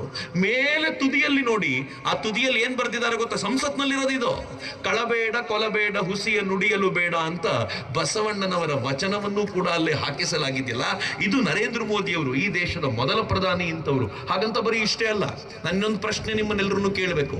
ಬಾಬಾ ಸಾಹೇಬ್ ಅಂಬೇಡ್ಕರ್ ಬಗ್ಗೆ ಸಿಕ್ಕಾಪಟ್ಟೆ ಕಾಂಗ್ರೆಸ್ನವ್ರು ಮಾತನಾಡ್ತಾರೆ, ಸಂವಿಧಾನ ಅಂತ ಹೇಳ್ತಾರೆ. ಆದ್ರೆ ಯಾರಾದ್ರೂ ಕಾಂಗ್ರೆಸ್ ನಿಮ್ಮ ಹತ್ರ ವೋಟ್ ಕೇಳಲಿಕ್ಕೆ ಬಂದಾಗ ಒಂದೇ ಪ್ರಶ್ನೆ ಕೇಳಿ ಅವರಿಗೆ, ಬಾಬಾ ಸಾಹೇಬರಿಗೆ ಕಾಂಗ್ರೆಸ್ನವ್ರು ಭಾರತ ರತ್ನ ಯಾಕೆ ಕೊಡ್ಲಿಲ್ಲ ಅಂತ. ನಿಮ್ಗೆ ಆಶ್ಚರ್ಯದ ಸಂಗತಿ ಹೇಳ್ತೀನಿ ಮಿತ್ರರೇ, ಗೊತ್ತಿರಬೇಕು ಅನ್ನೋ ಕಾರಣಕ್ಕೆ ಹೇಳ್ತೀನಿ. ಎಷ್ಟರ ಮಟ್ಟಿಗೆ ನಿರ್ಲಜ್ಜರವರು ಅಂತಂದ್ರೆ, ಸ್ವತಃ ಜವಾಹರ್ಲಾಲ್ ನೆಹರು ತನಗೆ ತಾನೇ ಭಾರತ ರತ್ನ ಹಾಕೊಂಡ್ರು, ನಾನೇ ಭಾರತ ರತ್ನ ಅಂತ. ಯಾವನಾದ್ರೂ ಮಾಡ್ತಾನೇನ್ರಿ ಹಿಂಗೆ? ಬೇರೆಯವ್ರು ಹೇಳ್ಬೇಕ್ರಿ. ಇಂದಿರಾ ಗಾಂಧಿ ಅಪ್ಪ ಮಾಡದಂತೆ ಅವರು ಮಾಡಿದ್ರು, ನಾನೇ ಭಾರತ ರತ್ನ ಅಂತ ಅವರು ಹಾಕೊಂಡ್ರು. ಇವ್ರು ಯಾರು ಕೂಡ ಬಾಬಾ ಸಾಹೇಬರಿಗೆ ಭಾರತ ರತ್ನ ಕೊಡ್ಲಿಲ್ಲ. ಬಾಬಾ ಸಾಹೇಬರಿಗೆ ಭಾರತ ರತ್ನ ಕೊಡ್ಲಿಕ್ಕೆ ಸ್ವತಃ ನಾನ್ ಕಾಂಗ್ರೆಸ್ಸಿ ಗವರ್ಮೆಂಟ್ ನ ವಿ.ಪಿ. ಸಿಂಗ್ ಬರಬೇಕಾಯ್ತು. ಆಮೇಲೆ ಎಲ್ಲಿಗೆ? ಬರೀ ಇಷ್ಟೇ ಆಗಿದ್ರೆ ಒಂಥರ. ನರೇಂದ್ರ ಮೋದಿ ಒಂದ್ ಹೆಜ್ಜೆ ಮುಂದೆ ಹೋಗಿ ಏನ್ ಮಾಡಿದ್ರು ಗೊತ್ತಾ? ಬಾಬಾ ಸಾಹೇಬ್ ಹೆಸರಲ್ಲಿ ಪಂಚತೀರ್ಥವನ್ನು ಡೆವಲಪ್ ಮಾಡಿದ್ರು. ಈ ತುದಿಯಲ್ಲಿರೋದು ಮಧ್ಯಪ್ರದೇಶದ ಮಹು ಭೀಮ ಜನ್ಮಭೂಮಿ ಅಂತ ಡೆವಲಪ್ ಮಾಡಿದ್ರು. 2ನೇ ಚಿತ್ರ ಇದೆಯಲ್ಲ, ಅದು ಲಂಡನ್ನಿನಲ್ಲಿ ಬಾಬಾ ಸಾಹೇಬರು ಓದ್ತಿದ್ದ ಜಾಗವನ್ನ ನರೇಂದ್ರ ಮೋದಿ ಅವರು ಅಂದ್ರೆ ಕೇಂದ್ರ ಸರ್ಕಾರ ಮತ್ತು ಅವತ್ತಿನ ಮಹಾರಾಷ್ಟ್ರ ಗವರ್ಮೆಂಟ್ ಕೊಂಡುಕೊಂಡು ಅದನ್ನು ಡೆವಲಪ್ ಮಾಡಿತು. ಅದೊಂದು ತೀರ್ಥಕ್ಷೇತ್ರವಾಗಿ ಡೆವಲಪ್ ಮಾಡಿದ್ದಾರೆ. ಬಾಬಾ ಸಾಹೇಬರು ದೀಕ್ಷೆ ತೆಗೆದುಕೊಂಡ ನಾಗಪುರದ ಕ್ಷೇತ್ರವನ್ನ ದೀಕ್ಷಾ ಭೂಮಿಯಾಗಿ ಡೆವಲಪ್ ಮಾಡಿದರು. ಬಾಬಾ ಸಾಹೇಬರು ತೀರಿಕೊಂಡಂತ ಅಲಿಪುರ್ ರೋಡ್ ದೆಹಲಿಯ ಆ ಜಾಗವನ್ನ ಮಹಾ ನಿರ್ವಾಣ ಭೂಮಿಯಾಗಿ ಡೆವಲಪ್ ಮಾಡಿದರೆ, ಅಂತ್ಯ ಸಂಸ್ಕಾರ ನಡೆದ ಜಾಗವನ್ನ ಚೈತ್ಯ ಭೂಮಿಯಾಗಿ ಡೆವಲಪ್ ಮಾಡಿ ಬಾಬಾ ಸಾಹೇಬರಿಗಾಗಿ ಪಂಚತೀರ್ಥವನ್ನ ಸಮರ್ಪಿಸಿದ್ದು ನರೇಂದ್ರ ಮೋದಿ ಅವರು. ಏನ್ ಮಾಡಿದ್ದಾರೆ ಅಂತ ಮಾತನಾಡ್ತಾರಲ್ಲ ಮಿತ್ರ. ಇಷ್ಟೇ ಆಗಿದ್ರೆ ಕಟ್ಟಡಗಳನ್ನ ಕಟ್ಟೋದ್ರಲ್ಲಿ ನಂಗೆ ಬಹಳ ವಿಶೇಷವಾದ ಆಸ್ಥೆ ಇಲ್ಲ. ನರೇಂದ್ರ ಮೋದಿ ಅದನ್ನು ಮಾಡಿದ್ದಾರೆ. ಆದರೆ ಅದಕ್ಕಿಂತ ಒಂದು ಹೆಜ್ಜೆ ಮುಂದೆ ಹೋಗಿ ಏನ್ ಮಾಡಿದ್ದಾರೆ ಗೊತ್ತಾ? ಈ ದೇಶದಲ್ಲಿ ನರೇಂದ್ರ ಮೋದಿ ಪ್ರಧಾನಿ ಆದ ನಂತರ ಮೊದಲ ರಾಷ್ಟ್ರಪತಿ ಆಗಿದ್ದು ಯಾರು ಅಂತ ಯಾರಿಗಾದ್ರೂ ನೆನಪಿದೆಯಾ? ಫಸ್ಟ್ ರಾಷ್ಟ್ರಪತಿಗಳು ರಾಮನಾಥ್ ಕೋವಿಂದ್ರು, ಅಬ್ದುಲ್ ಕಲಾಂ ಅವರು ಅಟಲ್ ಜಿ ಕಾಲಕ್ಕೆ. ರಾಮನಾಥ್ ಕೋವಿಂದ್ರು ಮೊದಲ ರಾಷ್ಟ್ರಪತಿ. ನಾನು ಯಾವತ್ತೂ ಜಾತಿ ಬಗ್ಗೆ ಮಾತಾಡಲ್ಲ ರೀ. ನನಗೆ ಅತ್ಯಂತ ಇಷ್ಟವೇ ಆಗದೆ ಇರುವಂತ, ನಾನು ಬಹಳ ದ್ವೇಷಿಸುವ ಸಂಗತಿ ಜಾತಿ ಬಗ್ಗೆ ಮಾತನಾಡೋದು. ಆದ್ರೆ ಇವತ್ತೊಂದಿನ ಕ್ಷಮಿಸ್ಬಿಡಿ ನನಗೆ, ನಾನು ಇದನ್ನು ಹೇಳಬೇಕು ನಿಮಗೆ. ರಾಮನಾಥ್ ಕೋವಿಂದ್ರು ಯಾರು ಗೊತ್ತೇನ್ರಿ? ಶೆಡ್ಯೂಲ್ಡ್ ಕಾಸ್ಟ್ಗೆ ಸೇರಿದ ಅತ್ಯಂತ ಪ್ರತಿಭಾವಂತರೊಬ್ಬರನ್ನು ಹುಡುಕಿಕೊಂಡು ಬಂದು ನರೇಂದ್ರ ಮೋದಿ ಅವರ ಜಾಗದಲ್ಲಿ ಕೂರಿಸಿ ಏನ್ ಮಾಡಿದ್ರು ಗೊತ್ತಾ? ಇಡೀ ದೇಶದ ಜನ ಗೌರವದಿಂದ ತಲೆಬಾಗುವಂತೆ ಮಾಡಿದ್ರಲ್ಲ, ಇದು ನರೇಂದ್ರ ಮೋದಿ ಅವರು ಕೊಟ್ಟ ಸಂದೇಶ. ಹೊಸ ಭಾರತ ಹೇಗಿರಬೇಕು ಅಂತ ಕೊಟ್ಟಂತ ಸಂದೇಶ. ಈಗಲಾದ್ರೂ ಯಾರ್ರೀ ಈ ದೇಶದಲ್ಲಿ ಮಹಿಳೆಯರಿಗೆ ಬೆಲೆ ಇಲ್ಲ, ಈ ದೇಶದಲ್ಲಿ ಶೆಡ್ಯೂಲ್ಡ್ ಟ್ರೈಬ್ಗೆ ಬೆಲೆ ಇಲ್ಲ ಅಂತ ಹೇಳ್ಬೇಕಾದ್ರೆ ಶೆಡ್ಯೂಲ್ಡ್ ಟ್ರೈಬಿನ ಹೆಣ್ಣು ಮಗಳನ್ನೇ ಕರ್ಕೊಂಡು ಬಂದಲ್ಲಿ ಕೂರಿಸಿ ಇಡೀ ದೇಶ ಗೌರವದಿಂದ ತಲೆಬಾಗುವಂತೆ ಮಾಡಿದ್ರಲ್ಲ, ಏನ್ ಸಂದೇಶ ಕೊಟ್ಟಿದ್ದು ನರೇಂದ್ರ ಮೋದಿ ಅವರು? ರಾಷ್ಟ್ರಪತಿ ರೀ ಹೆಣ್ಣು ಮಗಳು. ನರೇಂದ್ರ ಮೋದಿ ಅವರ ಕಾಲದಲ್ಲಿ ಹೆಣ್ಣು ಮಕ್ಕಳ ಗೌರವ ಯಾರಾದ್ರೂ ತಾಯಂದ್ರು ಬಹಳ ಹೆಮ್ಮೆ ಪಡಬೇಕು, ಇದು ಯಾವತ್ತೂ ಬಂದಿರಲಿಲ್ಲ. ನರೇಂದ್ರ ಮೋದಿ ಅವರ ಕಾಲದಲ್ಲಿ ಹೆಣ್ಣು ಮಗಳಿಗೆ ಗೌರವ ಎಂತದ್ದು ಅಂತಂದ್ರೆ, ಈ ದೇಶದ ಅತ್ಯಂತ ಪ್ರಮುಖವಾಗಿರುವಂತ ಪೋರ್ಟ್ಫೋಲಿಯೋ, ಮಂತ್ರಿಗಿರಿ, ಹಣಕಾಸು ಸಚಿವೆ ಒಂದು ಹೆಣ್ಣು ಮಗಳು. ಆಕೆ ಬಂದಾಗ ಎಲ್ಲರೂ ಆಡ್ಕೊಂಡಿದ್ರು ಈಕೆ ಏನ್ ಮಾಡ್ತಾಳೆ ಅಂತ. ಆಕೆಯ ಕಾಲಕ್ಕೆ ಜಗತ್ತಿನ 5ನೇ ಶ್ರೀಮಂತ ರಾಷ್ಟ್ರ ಆಯ್ತು. ಬರೆದಿಟ್ಕೊಳ್ಳಿ, ಆಕೆಯ ಕಾಲಕ್ಕೆ ಜಗತ್ತಿನ 3ನೇ ಶ್ರೀಮಂತ ರಾಷ್ಟ್ರವಾಗಿ ಭಾರತ ನಿರ್ಮಾಣಗೊಳ್ಳುತ್ತೆ ಒಂದು ಹೆಣ್ಮಗಳ ಕೈಯಲ್ಲಿ. ಈ ದೇಶದ ಹಣಕಾಸು ಆರ್ಥಿಕ ಸ್ಥಿತಿಗತಿಯನ್ನು ನರೇಂದ್ರ ಮೋದಿ ಕೈಲಿಟ್ಟಿದ್ದು ಅಂದ್ರೆ ಅವ್ರು ಕೊಟ್ಟಂತ ಆ ಅವಕಾಶಗಳಿದೆಯಲ್ಲ ಅತ್ಯದ್ಭುತವಾದ್ದು. ಮತ್ತೆ ಎಲ್ಲವನ್ನು ಹೇಗೆ ನಿಭಾಯಿಸಿದ್ರು ಅಂತಂದ್ರೆ ನರೇಂದ್ರ ಮೋದಿ ಅವರು ಒಂದು ಗೌರವ ಹುಟ್ಟುವಂತ ಕೆಲಸ ಮಾಡಿದ್ರು. ನಾನಿನ್ನು ಅವ್ರ ಪರಿಚಯದಲ್ಲಿದ್ದೀನಿ, ಪರಿಚಯ ಇಲ್ಲಿಗೆ ಮುಗಲಿಲ್ಲ. ನೀವೆಲ್ಲರೂ ಆಶ್ಚರ್ಯ ಪಡಬಹುದಾಗಿರುವಂತ ಮತ್ತೊಂದು ಸಂಗತಿ ನಿಮ್ಗೆ ಹೇಳ್ತೀನಿ. ಕಳೆದ 22 ವರ್ಷಗಳಲ್ಲಿ 12 ವರ್ಷ ಮುಖ್ಯಮಂತ್ರಿ, 10 ವರ್ಷ ಪ್ರಧಾನಮಂತ್ರಿಯಾಗಿ ಒಂದೇ ಒಂದು ಭ್ರಷ್ಟಾಚಾರ ಆರೋಪವಿರದ ಈ ದೇಶದ ಮೊದಲ ಪ್ರಧಾನಿ ಅಂತ ಯಾರಾದ್ರೂ ಇದ್ರೆ ಅದು ನರೇಂದ್ರ ಮೋದಿ. ಒಂದು ಭ್ರಷ್ಟಾಚಾರದ ಆರೋಪ ಇಲ್ಲ. ಕಾಂಗ್ರೆಸ್ಸಿಗರು ಯಾರ್ಯಾರ ಮೇಲೋ ಏನ್ ಬೇಕಿದ್ರು ಆರೋಪ ಮಾಡ್ತಾರೆ, ಆರೋಪ ಮಾಡಿ ಜೀರ್ಣಿಸ್ಕೊಳ್ತಾರೆ.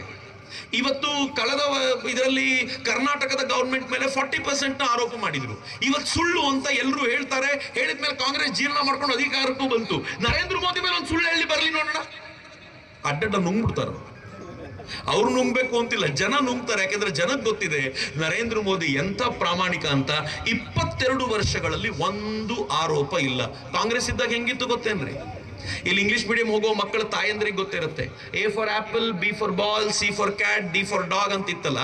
ಕಾಂಗ್ರೆಸ್ನ ಗವರ್ಮೆಂಟ್ ಅಲ್ಲಿ ಚೇಂಜ್ ಆಗ್ಬಿಟ್ಟಿತ್ತು. A for Adarsh scam, B for Bofors scam, C for coal CWG scam, D for ಒಂದೊಂದು ಸ್ಕ್ಯಾಮ್ ಅದು, D for E for ಎಲ್ಲ ಒಂದೊಂದು ಸ್ಕ್ಯಾಮ್, ಅಪ್ ಟು Z ವರ್ಗು ಅವ್ರ ಸ್ಕ್ಯಾಮ್ ಇತ್ತು. ಅವ್ರು ಯಾವ ತರದ ಸ್ಕ್ಯಾಮ್ ಮಾಡಿದ್ರು ಅಂತಂದ್ರೆ ಒಂದಾದ್ಮೇಲೆ ಒಂದು ಆ ಸ್ಕ್ಯಾಮ್ಗಳಲ್ಲಿ ಅವ್ರು ಕಳೆದು ಹೋಗ್ಬಿಟ್ಟಿದ್ರು.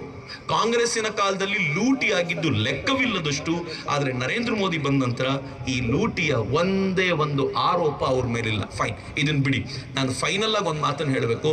ನರೇಂದ್ರ ಮೋದಿ ನನಗೆ ಯಾಕೆ ಇಷ್ಟ ಆಗ್ತಾರೆ, ನರೇಂದ್ರ ಮೋದಿ ನಾನಷ್ಟೇ ಅಲ್ಲ ಇಡೀ ದೇಶ ಯಾಕೆ ಇಷ್ಟಪಡುತ್ತೆ ಅಂತಂದ್ರೆ ಒಂದೇ ಮಾತು ನಿಮ್ಮನ್ನು ಕೇಳಬೇಕು ಮಿತ್ರರೇ. ರಾಹುಲ್ ಗಾಂಧಿಯ ತಂದೆ ಯಾರು? ರಾಜೀವ್ ಗಾಂಧಿ. ರಾಹುಲ್ ಗಾಂಧಿಯ ಅಜ್ಜಿ ಯಾರು? ಇಂದಿರಾ ಗಾಂಧಿ. ರಾಹುಲ್ ಗಾಂಧಿಯ ಮುತ್ತಾತ ಯಾರು? ಜವಾಹರ್ಲಾಲ್ ನೆಹರು. ರಾಹುಲ್ ಗಾಂಧಿಯ ಸೋದರಿ ಯಾರು? ಪ್ರಿಯಾಂಕಾ ವಾಡ್ರಾ. ರಾಹುಲ್ ಗಾಂಧಿಯ ಭಾವ ಯಾರು? ರಾಬರ್ಟ್ ವಾಡ್ರಾ. ಏನ್ರಿ ಎಲ್ಲ ಗೊತ್ತು, ಇಡೀ ಜಾತಕ ಗೊತ್ತಿದೆ ಅವ್ರದ್ದು. ನರೇಂದ್ರ ಮೋದಿ ತಂದೆ ಹೆಸರು ಗೊತ್ತಾ ಅಂತ ಕೇಳಿದ್ರೆ 90% ಜನರಿಗೆ ಯಾರಿಗೂ ಗೊತ್ತಿಲ್ಲ. ಗೊತ್ತಿದ್ರು ಯಾಕೆ ಅಂತಂದ್ರೆ 5 ಬಾರಿ ಈ ಪುಣ್ಯಾತ್ಮ ಅವ್ರ ತಂದೆ ಹೆಸರು ಹೇಳಿದ್ದಾನೆ. ಯಾವಾಗ ಗೊತ್ತಾ? 3 ಬಾರಿ ಮುಖ್ಯಮಂತ್ರಿಯಾಗಿ ಪ್ರಮಾಣವಚನ ಸ್ವೀಕರಿಸುವಾಗ, 2 ಬಾರಿ ಪ್ರಧಾನಮಂತ್ರಿಯಾಗಿ ಪ್ರಮಾಣವಚನ ಸ್ವೀಕರಿಸುವಾಗ ನರೇಂದ್ರ ದಾಮೋದರ ದಾಸ್ ಮೋದಿ ಅಂತ ಹೇಳಿದ್ದಾರೆ. ಬಿಟ್ರೆ ಇನ್ಯಾವಾಗ ತಂದೆ ಹೆಸರು ತಗೊಂಬಂದಿದ್ದಾನ್ರಿ ಪುಣ್ಯಾತ್ಮ. ಇಲ್ಲಿ ತುಂಬಾ ಜನ ಬಿಜೆಪಿಯವರು ಇರ್ಬೋದು, ತುಂಬಾ ಜನ ನರೇಂದ್ರ ಮೋದಿ ಭಕ್ತರಿರ್ಬೋದು, ನನ್ನನ್ನು ಒಳಗೊಂಡಂತೆ. ನಾನು ನಿಮ್ಮನ್ನು ಒಂದೇ ಒಂದು ಪ್ರಶ್ನೆ ಇಲ್ಲಿ ಕೇಳಬೇಕು ಮಿತ್ರರೇ.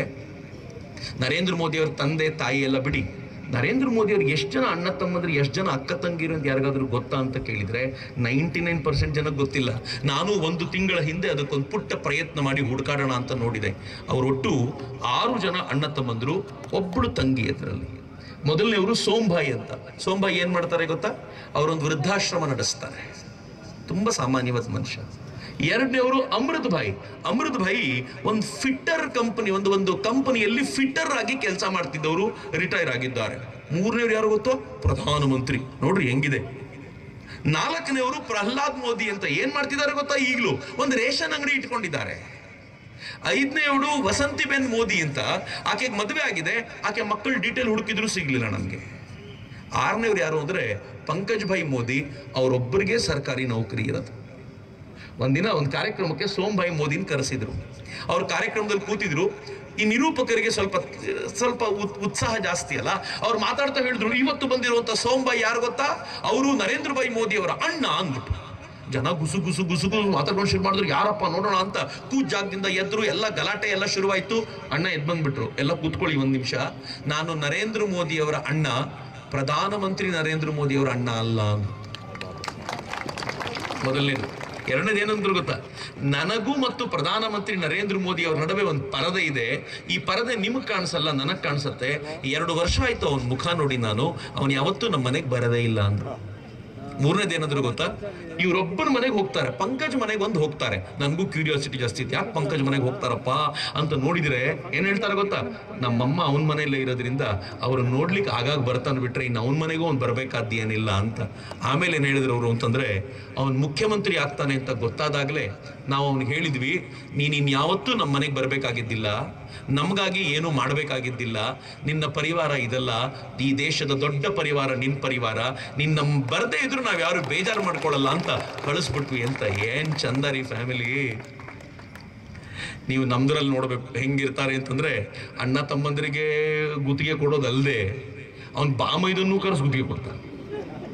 ನಮ್ಮ ಊರುಗಳಲ್ಲಿ ಲೀಡರ್ಗಳದ್ದು ಬಾಮೈದ ಯಾರು ಅಂತಲೂ ಗೊತ್ತಿರುತ್ತೆ ಜನರಿಗೆ, ಇವನೇ ಪೂರ್ತಿ ಹ್ಯಾಂಡಲ್ ಮಾಡೋದು ಅಂತ. ಆಫೀಸಲ್ಲಿ ಯಾರು ಕೂತಿರ್ತಾರೆ ಅಂದ್ರೆ ಬಾಮೈದ ಕೂತಿರ್ತಾನೆ. ಬಾಮೈದ ಅಂತ ಯಾಕೆ ಹೇಳ್ತೀನಿ ಅಂದ್ರೆ, ಬಹಳ ಕಡೆ ಹಿಂಗೆ ಆಗತ್ತೆ ಅಂತ. ಅಷ್ಟರ ಮಟ್ಟಿಗೆ ಪರಿವಾರವೇ ಇನ್ವಾಲ್ವ್ ಆಗಿರುವಂತದ್ದಿರುವಾಗ, ಪರಿವಾರದಿಂದ ದೂರ ಇದ್ದು 148 ಕೋಟಿ ಜನ ನನ್ನ ಪರಿವಾರ ಅಂತ ಹೇಳುವವರಿದ್ದಾರಲ್ಲ, ಅವರು ನನ್ನ ಪ್ರಧಾನಮಂತ್ರಿ ನರೇಂದ್ರ ಮೋದಿ ಅಂತ. ಆ ಕಾರಣಕ್ಕೆ ಅವ್ರು ಮತ್ತೊಮ್ಮೆ ಬೇಕು ಅಂತ ಹೇಳೋದು. ನಾನು ಹೀಗೆ ಪರಿಚಯ ಮಾಡಿಸು ಅಂದ್ರೆ ರಾತ್ರಿ ಬೆಳಗ್ಗೆ ಮಾಡ್ತೀನಿ. ನರೇಂದ್ರ ಮೋದಿ ಅವರ ಪರಿಚಯ ಅಷ್ಟು ವಿಸ್ತಾರವಾಗಿದೆ. ಆದ್ರೆ ನಾನು ಆ ಪರಿಚಯವನ್ನ ಇಲ್ಲಿಗೆ ಮೊಟಕು ಮಾಡ್ತೀನಿ. ಉಳಿದಿದ್ದು ನಿಮ್ಗೆ ಗೊತ್ತಿರುವಂತ ಸಂಗತಿಗಳೇ. ನಾನು ಸ್ವಲ್ಪ ಮುಂದಕ್ಕೆ ಹೋಗೋಣ ಅಂತ. ನರೇಂದ್ರ ಮೋದಿ ಅವರು ದೇಶಕ್ಕೆ ಏನ್ ಮಾಡಿದ್ರು ಅಂತ ಕೇಳಿದ್ರೆ, ಬಹಳ ಜನ ಕಾಂಗ್ರೆಸ್ಸಿಗರು ನಂಗೊಂದು ಮಾತು ಹೇಳ್ತಾರೆ. ಏನ್ ಹೇಳ್ತಾರೆ ಗೊತ್ತೇನು, ನರೇಂದ್ರ ಮೋದಿ ಅವರು 15 ಲಕ್ಷ ರೂಪಾಯಿ ಅಕೌಂಟಿಗೆ ಹಾಕ್ತೀನಿ ಅಂದ್ರು ಹಾಕಿದ್ರ ಅಂತ. ಯಾವತ್ತೂ ಹೇಳಲಿಲ್ಲ ರೀ ಅವ್ರಿಗೆ. ಆದ್ರೆ ನಾನು ನಿಮಗೋಸ್ಕರ ಹೇಳ್ತೀನಿ, ನರೇಂದ್ರ ಮೋದಿ ನನ್ನ ಅಕೌಂಟಿಗೆ 15 ಲಕ್ಷ ಅಲ್ಲ 150 ಕೋಟಿಗಿಂತ ಜಾಸ್ತಿ ಹಾಕಿದ್ದಾರೆ. ಯಾಕೆ ಅಂತ ನಾನು ಹೇಳ್ತೀನಿ. ಕರೋನಾ ವೇವ್ 1 ಬಂದಿದ್ದಾಗ ನಮ್ಮೆಲ್ಲರೂ ಮನೇಲಿ ಕೂಡ ಹಾಕಿದ್ರು, ಪೊಲೀಸರು ಲಾಠಿ ಚಾರ್ಜ್ ಮಾಡೋರು ಬಂದಿದ್ರೆ. 2ನೇ ವೇವ್ ಟೈಮಲ್ಲಿ ನಾವೆಲ್ಲರೂ ಬೀದಿಯಲ್ಲಿ ತಿರುಗಾಡ್ತಿದ್ವಿ. ಯಾಕೆ ಗೊತ್ತಾ, ವ್ಯಾಕ್ಸಿನ್ ಇತ್ತು ನಮ್ಮ ಹತ್ರ ಅನ್ನೋ ಧೈರ್ಯದ ಮೇಲೆ. ಜಗತ್ನಲ್ಲಿ ವ್ಯಾಕ್ಸಿನ್ ಕಂಡುಹಿಡಲಿಕ್ಕೆ ಪ್ರಯತ್ನ ಪಟ್ಟ ರಾಷ್ಟ್ರಗಳು ಆರ್ಡಿನರಿ ರಾಷ್ಟ್ರಗಳಲ್ಲ ರೀ, 30 ರಾಷ್ಟ್ರಗಳಿದ್ದು. America, Russia, Germany, Japan, England, China, ಎಲ್ಲಾ ರಾಷ್ಟ್ರಗಳು, ಎಲ್ಲ ಪ್ರಮುಖವಾದ ಸಿರಿವಂತ ಟೆಕ್ನಾಲಜಿಕಲಿ ಮುಂದುವರೆದ ರಾಷ್ಟ್ರಗಳೆಲ್ಲ ಲೀಡಿಂಗ್ ಅಲ್ಲಿದ್ದು. ಆ 30 ರಾಷ್ಟ್ರಗಳಲ್ಲಿ ಒಂದು ರಾಷ್ಟ್ರ ನಾವು ಇದ್ವಿ. ನರೇಂದ್ರ ಮೋದಿ ಅವರು ಹೆಂಗೆ ಈ ದೇಶದ ವಿಜ್ಞಾನಿಗಳಿಗೆ ಬೆಂಬಲ ಕೊಟ್ಟರು ಅಂದ್ರೆ, ಏನು ಮಾಡ್ತಿರೋ ಮಾಡಿ ಈ ರೇಸ್ನಲ್ಲಿ ನಾವು ಸೋಲಬಾರದು ಅಂತ ಆ ವಿಜ್ಞಾನಿಗಳಿಗೆ ಫುಲ್ ಫ್ರೀಡಮ್ ಕೊಟ್ಟ ಮೇಲೆ ಜಗತ್ನಲ್ಲಿ ವ್ಯಾಕ್ಸಿನ್ ಕಂಡಿಡಿದವರು 5 ರಾಷ್ಟ್ರಗಳು ರೀ ಫೈನಲಿ 30ರಲ್ಲಿ. ಅದರಲ್ಲಿ ಮೊದಲನೇದು ಅಮೆರಿಕ, ಶ್ರೀಮಂತ ರಾಷ್ಟ್ರ, ಬುದ್ಧಿವಂತ ರಾಷ್ಟ್ರ ಕಂಡಿಡಿದಿದೆ. 2ನೇದು ರಷ್ಯಾ, ಶ್ರೀಮಂತ ರಾಷ್ಟ್ರ, ಬುದ್ಧಿವಂತ ರಾಷ್ಟ್ರ ಆಗಿರಬಹುದು. 3ನೇದು ಇಂಗ್ಲೆಂಡ್, ಶ್ರೀಮಂತ ರಾಷ್ಟ್ರ, ನಮ್ಮ ಹತ್ರನೇ ಕದ್ಕೊಂಡು ಹೋಗಿದ್ದಿದೆ ಅಲ್ಲ, ಬುದ್ಧಿವಂತರು ಇದ್ದಾರೆ ಆಗಿರಬಹುದು. 4ನೇದು ಚೀನಾ, ವೈರಸ್ಸೇ ಅವರದ್ದು. ಇನ್ ವ್ಯಾಕ್ಸಿನ್ ಕಂಡಿಡೋದ್ರಲ್ಲಿ ಏನ್ ಮಹಾ ಇದೆ ಮಿತ್ರ. 5ನೇ ರಾಷ್ಟ್ರ ಯಾವುದು ಅಂತ ಕೇಳಿದ್ರೆ, ಯಾವುದನ್ನ ಜಗತ್ತಿನ ಜನ ಹೀನ, ದೀನ, ಕೃಪಣ, ದರಿದ್ರ, ಬಡ, ಕೆಲಸಕ್ಕೆ ಬಾರದ, ಹಳ್ಳಿಗರಿಂದ ತುಂಬಿರುವ, ಬಯಲು ಶೌಚಾಲಯಕ್ಕೆ ಹೋಗುವಂತ, ಮೂರ್ತಿ ಪೂಜೆ ಮಾಡುವ, ಮೂಢನಂಬಿಕೆಗಳುಳ್ಳಂತ ಅಂತ ರಾಷ್ಟ್ರ ಅಂತ ಯಾವ್ದನ್ನ ಕರಿತಿದ್ರು, ಆ ರಾಷ್ಟ್ರ 5ನೇ ರಾಷ್ಟ್ರವಾಗಿ ಇವ್ರನ್ನೆಲ್ಲ ಹಿಂದಿಕ್ಕಿ ವ್ಯಾಕ್ಸಿನ್ ಕಂಡಿಡಿತಲ್ಲ, ಯಾರ ಕಾರಣಕ್ಕೋಸ್ಕರ ಆಗಿದ್ದು ಮಿತ್ರ. ಅಕಸ್ಮಾತ್ ನರೇಂದ್ರ ಮೋದಿ ವ್ಯಾಕ್ಸಿನ್ ಕಂಡಿಡಿದೇ ಹೋಗಿದ್ದಿದ್ರೆ, ಅಥವಾ ಈ ದೇಶದ ವಿಜ್ಞಾನಿಗಳಿಗೆ ಪ್ರೇರಣೆ ಕೊಡದೆ ಹೋಗಿದ್ದಿದ್ರೆ, ನಾವು ವ್ಯಾಕ್ಸಿನಿಗೋಸ್ಕರ ಕೈ ಚಾಚ್ಕೊಂಡು ನಿಂತ್ಕೋಬೇಕಿತ್ರಿ. ಯಾರಾದ್ರೂ ಕಾಂಗ್ರೆಸ್ಸಿಗರಿ ಯಪ್ಪ ಇವತ್ತು ಏನ್ ಮಾತಾಡ್ತಾ ನೋಡ್ಲೇಬೇಕು ಅಂತ ಕೂತಿದ್ರೆ 1 ನಿಮಿಷ ತಲೆ ತಗ್ಗಿಸ್ಬಿಡಿ. ತಲೆ ಮೇಲೆತ್ತ ಯೋಗ್ಯತೆ ಇಲ್ಲ ಕಾಂಗ್ರೆಸ್ನವರಿಗೆ. ಯಾಕೆ ಅಂತ ನಾನು ಹೇಳ್ತೀನಿ ಮಿತ್ರರೇ, ವ್ಯಾಕ್ಸಿನ್ ಕಂಡಿಡಿದಾಗ ಈ ಕಾಂಗ್ರೆಸ್ನವ್ರು ಏನಂದ್ರು ಗೊತ್ತಾ, ಅಮೆರಿಕಾದ ವ್ಯಾಕ್ಸಿನ್ ಶ್ರೇಷ್ಠ ವ್ಯಾಕ್ಸಿನ್, ಇಂಡಿಯನ್ ವ್ಯಾಕ್ಸಿನ್ ಸಬ್ ಸ್ಟ್ಯಾಂಡರ್ಡ್ ವ್ಯಾಕ್ಸಿನ್ ಅಂದ್ರು. ಹಾಕಿಸ್ಕೋಬೇಡಿ ಅಂತ. ಮಿತ್ರ, ಇವತ್ತಿನ ರಿಪೋರ್ಟ್ ನೀವು ನೋಡಿದ್ರೆ ಗಾಬರಿ ಆಗ್ತೀರಿ. ಕಳೆದ 1 ವಾರದ ಹಿಂದೆ ಪತ್ರಿಕೆಗಳು ರಿಪೋರ್ಟ್ ಮಾಡಿದ್ವು, ವಿದೇಶಿ ಕರೋನಾ ಲಸಿಕೆ ಪಡೆದವರಲ್ಲಿ 13 ಬಗೆಯ ಆರೋಗ್ಯದ ಸಮಸ್ಯೆಗಳಿವೆ. ಅದರಲ್ಲಿ ರಕ್ತದ ಸಮಸ್ಯೆ ಇದೆ, ಹಾರ್ಟಿನ ಸಮಸ್ಯೆ ಇದೆ, ನರಗಳ ಸಮಸ್ಯೆ ಬರ್ತಾ ಇದೆ. ಅಮೆರಿಕಾದವರು ಒದ್ದಾಡ್ತಾ ಇದ್ದಾರೆ. ಯಾವ್ದಾವ್ದು ಮಾಡರ್ನಾ, ಫೈಸರ್ ಮತ್ತು ಆಸ್ಟ್ರಾಜೆನಕ ತಗೊಂಡವ್ರಿಗೆಲ್ಲರಿಗೂ ಈ ಸಮಸ್ಯೆ ಇದೆ. ಆದ್ರೆ ಭಾರತದ ಕೋವ್ಯಾಕ್ಸಿನ್ ಮತ್ತು ಕೋವಿಶೀಲ್ಡ್ ತೆಗೆದುಕೊಂಡ ಮುಳುಬಾಗಿಲಿನ ಜನ ಮಾತ್ರ ಗುಂಡು ಕಲ್ಲಿನಂತೆ ಇದ್ದಾರೆ ಅಂತಂದ್ರೆ ಯಾರ ಕಾರಣಕ್ಕೆ? ಮೋದಿಯ ಕಾರಣಕ್ಕೆ. ಈಗ ನಾನು ಹೇಳ್ತೀನಿ, ಮೋದಿ ನನಗೆ 150 ಕೋಟಿ ರೂಪಾಯಿ ಹಾಕಿದ್ರು ಅಂತಂದ್ರೆ, ಪಾಕಿಸ್ತಾನ್ ಜಿಂದಾಬಾದ್ ಅಂತ ಹೇಳುವಂತ ಜನರನ್ನ ಸಮರ್ಥಿಸಿಕೊಳ್ಳುವಂತ ಕಾಂಗ್ರೆಸ್ಸಿಗರ ಜೀವಕ್ಕೆ ನಯಾ ಪೈಸೆ ಕಿಮ್ಮತ್ತಿಲ್ಲ ರೀ. ನಾನಂತೂ ಬೆಲೆ ಕೊಡಲ್ಲ ಅವರಿಗೆ, ನಯಾ ಪೈಸೆ ಕಿಮ್ಮತ್ತಿಲ್ಲ. ಆದ್ರೆ ಹಿಂದೂಸ್ತಾನ್ ಜಿಂದಾಬಾದ್ ಅಂತ ಹೇಳಿ ಭಾರತಕ್ಕೋಸ್ಕರ ಬದುಕುವಂತ ನನ್ನಂತ ನಿಮ್ಮಂತ ಈ ದೇಶದ ಕೋಟ್ಯಂತರ ಜನರ ಬದುಕಿಗೆ ಕೋಟ್ಯಂತರ ರೂಪಾಯಿ ಬೆಲೆ ಇದೆ. ನಮ್ಮ ಜೀವ ಉಳಿಸಿದ ನರೇಂದ್ರ ಮೋದಿ ನಮ್ಮ ಅಕೌಂಟ್ಗೆ 150 ಕೋಟಿ ರೂಪಾಯಿ ಹಾಕಿದ್ದಾರೆ ಅಂತ ಆ ಕಾರಣಕ್ಕೆ ಹೇಳದ್ ನಾನು. ಯಾರ ಜೀವಕ್ಕೆ ಬೆಲೆ ಇಲ್ವೋ ಅವ್ರ ಅಕೌಂಟಿಗೆ ಬಂದಿಲ್ಲ, ಯಾರ ಜೀವಕ್ಕೆ ಬೆಲೆ ಇದೆಯೋ ಅವರೆಲ್ಲರ ಅಕೌಂಟಿಗೆ ದುಡ್ಡು ಬಂದಾಗೋಗಿದೆ. ಕರೋನಾ ಕಾಲದಲ್ಲೇ ಸಿಕ್ಕಾಗೋಗಿದೆ, ಯಾಕಂದ್ರೆ ಜೀವ ಉಳಿಸಿದ್ರಲ್ಲ. ಮಿತ್ರ, ಜೀವ ಉಳಿಸಿದ್ರು ಅಂತ ಯಾಕೆ ಹೇಳ್ತೀನಿ? ಅಮೆರಿಕಾದ ವ್ಯಾಕ್ಸಿನ್ ಬೆಲೆ ಎಷ್ಟಿತ್ತು ಗೊತ್ತಾ? ಒಂದೊಂದು 3,000 ರೂಪಾಯಿ. ಸ್ವಲ್ಪ ವಯಸ್ಸಾದವ್ರಿಗೆ 3 ಡೋಸು, ಸಾಧಾರಣದವ್ರಿಗೆ 2 ಡೋಸ್ ಬೇಕು. ಆದ್ರೆ 3 ಡೋಸ್ ಅಂತ ಲೆಕ್ಕ ಇಟ್ಕೊಂಡ್ರು 3,000 ರೂಪಾಯಿ 3 ಡೋಸು 10,000 ರೂಪಾಯಿ ಆಗ್ತಿತ್ತು. ನಾವೆಲ್ಲರೂ 10,000 ರೂಪಾಯಿ ಸ್ವಂತ ಪಾಕೆಟ್ ಇಂದ ಕೊಡಬೇಕಿತ್ತು. ಇಲ್ಲ ಅಂದ್ರೆ ಲಕ್ಷಾಂತರ ಕೋಟಿ ರೂಪಾಯಿನ ಅಮೆರಿಕಾದ ಎದೆ ಮೇಲೆ ಭಾರತ ತನ್ನ ಬೊಕ್ಕಸದಿಂದ ಸುರಿಬೇಕಾಗಿತ್ತು. ಅದಕ್ಕೆ ಕಾಂಗ್ರೆಸ್ಸಿಗರು ಹೇಳಿದ್ರು ಈ ದೇಶದ ಎಕಾನಮಿಯನ್ನ ಹಾಳು ಮಾಡಬೇಕು ಅನ್ನೋ ದೃಷ್ಟಿಯಿಂದ ಪ್ಲಾನ್ ಮಾಡಿದ್ರು. ಆದ್ರೆ ನರೇಂದ್ರ ಮೋದಿ ಅಡ್ಡ ನಿಂತರು. ಯಾವ ಕಾರಣಕ್ಕೂ ಅಮೆರಿಕದ ವ್ಯಾಕ್ಸಿನ್ ಇಲ್ಲ, ಭಾರತದ ವ್ಯಾಕ್ಸಿನ್ ತರಬೇಕು ಮತ್ತು ಸೈಡ್ ಎಫೆಕ್ಟ್ ಇಲ್ಲದ ಭಾರತದ ವ್ಯಾಕ್ಸಿನ್ ಹುಡುಕಬೇಕು ಅಂತ ಅವ್ರು ಹುಡುಕಿಸಿ ಮಾಡಿಸಿದ್ದಕ್ಕೋಸ್ಕರ ಈ ವ್ಯವಸ್ಥೆ ಇದೆ. ಆದ್ರೆ ಕಾಂಗ್ರೆಸ್ಸಿಗರು ಏನ್ ಮಾಡ್ಬಿಟ್ರು ಅಂತಂದ್ರೆ ನರೇಂದ್ರ ಮೋದಿ ಅವರನ್ನ ಹರಾಜ್ ಮಾಡ್ಬಿಟ್ರು. ಆ ಟೈಮ್ನಲ್ಲಿ ಆ ಹೊತ್ತಲ್ಲಿ ಏನಾಯ್ತು ಗೊತ್ತಾ? ಬಹಳ ಇಂಟ್ರೆಸ್ಟಿಂಗ್ ಆಗಿರುವಂತ ಘಟನೆ. ಜಗತ್ತಿನ ಬಡ ರಾಷ್ಟ್ರಗಳು ಅಮೆರಿಕಾದ ಹತ್ರ ಕೇಳಿದ್ವು, ನಮ್ಗೆ ವ್ಯಾಕ್ಸಿನ್ ಕೊಡ್ರಿ, ನಾವು ಅವ್ರ ಸಾಲಲ್ಲಿ ಇರಬೇಕಿತ್ತು, ಕೊಡ್ರಿ ಅಂತ ಕೇಳಕ್ಕೆ. ಅಮೆರಿಕ ಏನಂತ ಗೊತ್ತಾ? 2 ಕಂಡೀಷನ್. ಮೊದಲು ನಮ್ಮ ಜನಕ್ಕೆ ವ್ಯಾಕ್ಸಿನ್ ಹಾಕ್ತೀನಿ, ಆಮೇಲೆ ನಿಮಗೆ ಕೊಡ್ತೀನಿ.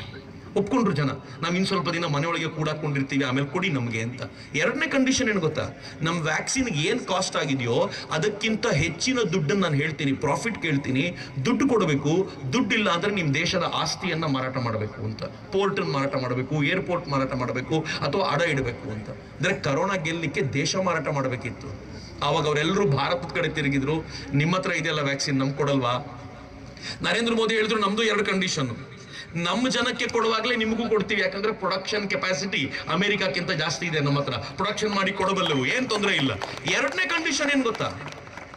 ವ್ಯಾಕ್ಸಿನ್ ಪ್ರೊಡಕ್ಷನ್ಗೆ ಎಷ್ಟು ಕಾಸ್ಟ್ ಆಗಿದೆಯೋ ಅದ್ರ ಮೇಲೆ 1 ರೂಪಾಯಿ ಲಾಭ ಬೇಡ ಕಣ್ರಪ್ಪ, 249 ರೂಪಾಯಿ ಆಗತ್ತೆ, ಅಷ್ಟು ಕೊಟ್ರೆ ಸಾಕು ನಮಗೆ ಅಂತ ಬರೀ 249 ರೂಪಾಯಿ ಕೊಡ್ತೀನಿ ಅಂತ ಒಪ್ಪಿಕೊಂಡ ರಾಷ್ಟ್ರ ನಮ್ದು.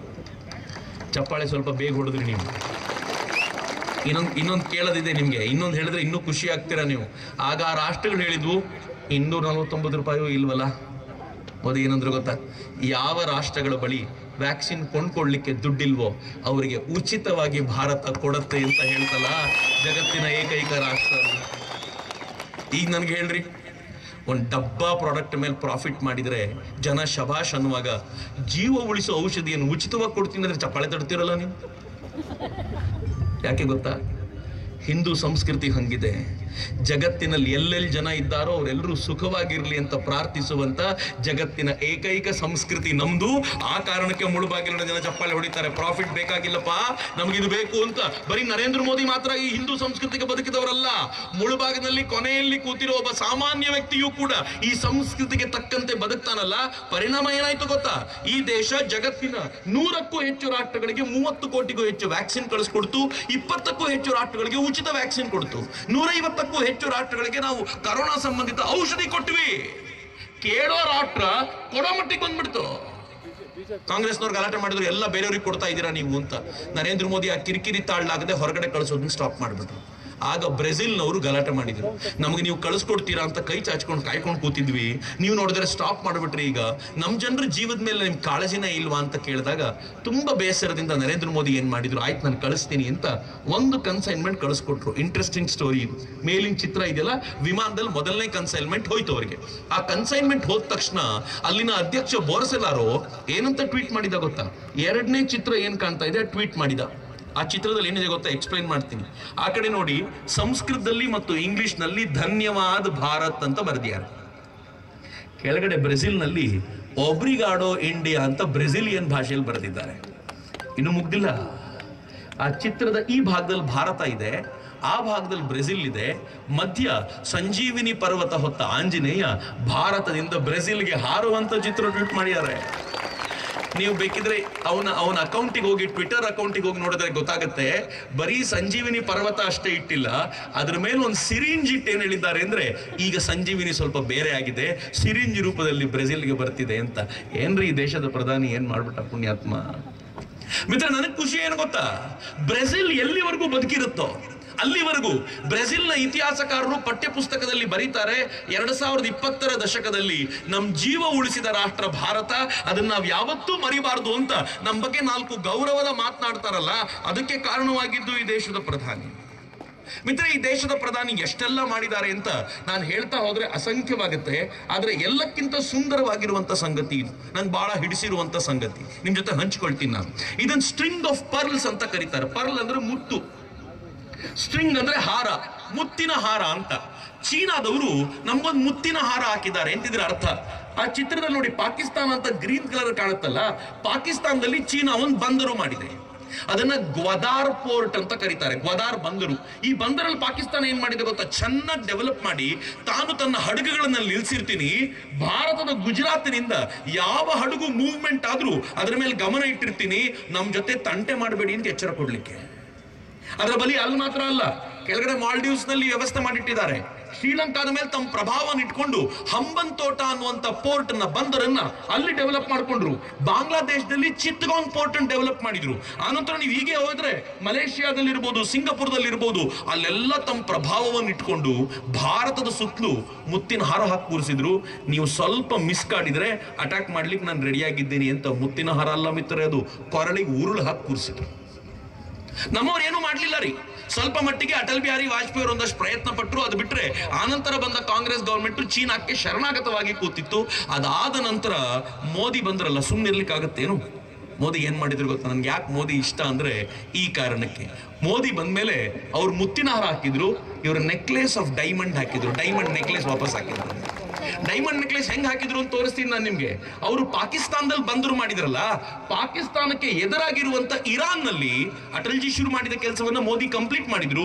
ಚಾಬಹಾರ್ ಅನ್ನುವಂತ ಬಂದರು ಮಾಡಿದ್ರು. ನಾನು ದೂರದಿಂದ ಬರಲ್ಲ, ನೀನ್ ಅಟ್ಯಾಕ್ ಮಾಡ್ಲಿಕ್ಕೆ ಬಂದ್ರೆ ಇಲ್ಲಿಂದನೇ ನಾನು ನಿನ್ನ ಗಮನಿಸ್ತೀನಿ ಅಂತ ಹೇಳಬಲ್ಲಂತ ಕೆಲಸ ಮಾಡಿದ್ರು. ಅಲ್ಲಿಗೆ ಮುಗಿಲಿಲ್ಲ.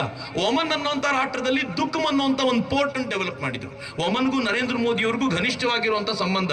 ನಾನೊಂದು ಕನ್ನಡ ರಾಜ್ಯೋತ್ಸವಕ್ಕೆ ಒಮನ್ನಿಗೆ ಹೋಗಿದ್ದಾಗ ಅಲ್ಲಿರುವಂತ ಕನ್ನಡಿಗರು ಹೇಳ್ತಿದ್ರು, ಸರ್ ನರೇಂದ್ರ ಮೋದಿ ಅವ್ರ ಕಂಡ್ರೆ ಇಲ್ಲಿ ಜನರಿಗೆ ಬಹಳ ಪ್ರೀತಿ, ಇಲ್ಲಿನ ರಾಜನು ಬಹಳ ಇಷ್ಟಪಡ್ತಾನೆ, ಅವ್ರನ್ನ ಬ್ರದರ್ ಅಂತ ಕರೀತಾನೆ, ನಮ್ಮ ದೇಶಕ್ಕೂ ನರೇಂದ್ರ ಮೋದಿಗೂ ಒಂದು ಸಂಬಂಧ ಇದೆ ಎಂದ. ನಾನು ಏನಪ್ಪಾ ಅಂದೆ, ಒಮನ್ ಅನ್ನೋದನ್ನು ಉಲ್ಟಾ ಮಾಡಿದ್ರೆ ನಮೋ ಅಂತ ಆಗುತ್ತೆ ನೋಡಿ ಸರ್, ಅದು ಏನ್ ಸಂಬಂಧ ಇದೆ ಇದು ಅಂತ. ಬಹಳ ಚೆನ್ನಾಗಿದೆ ಇವೆಲ್ಲ. ನರೇಂದ್ರ ಮೋದಿ ಈ ಸೀಶೆಲ್ಸ್ ನಲ್ಲಿ ಅಸಂಪ್ಷನ್ಸ್ ಐಲ್ಯಾಂಡ್ ಮಾಡಿದ್ರು.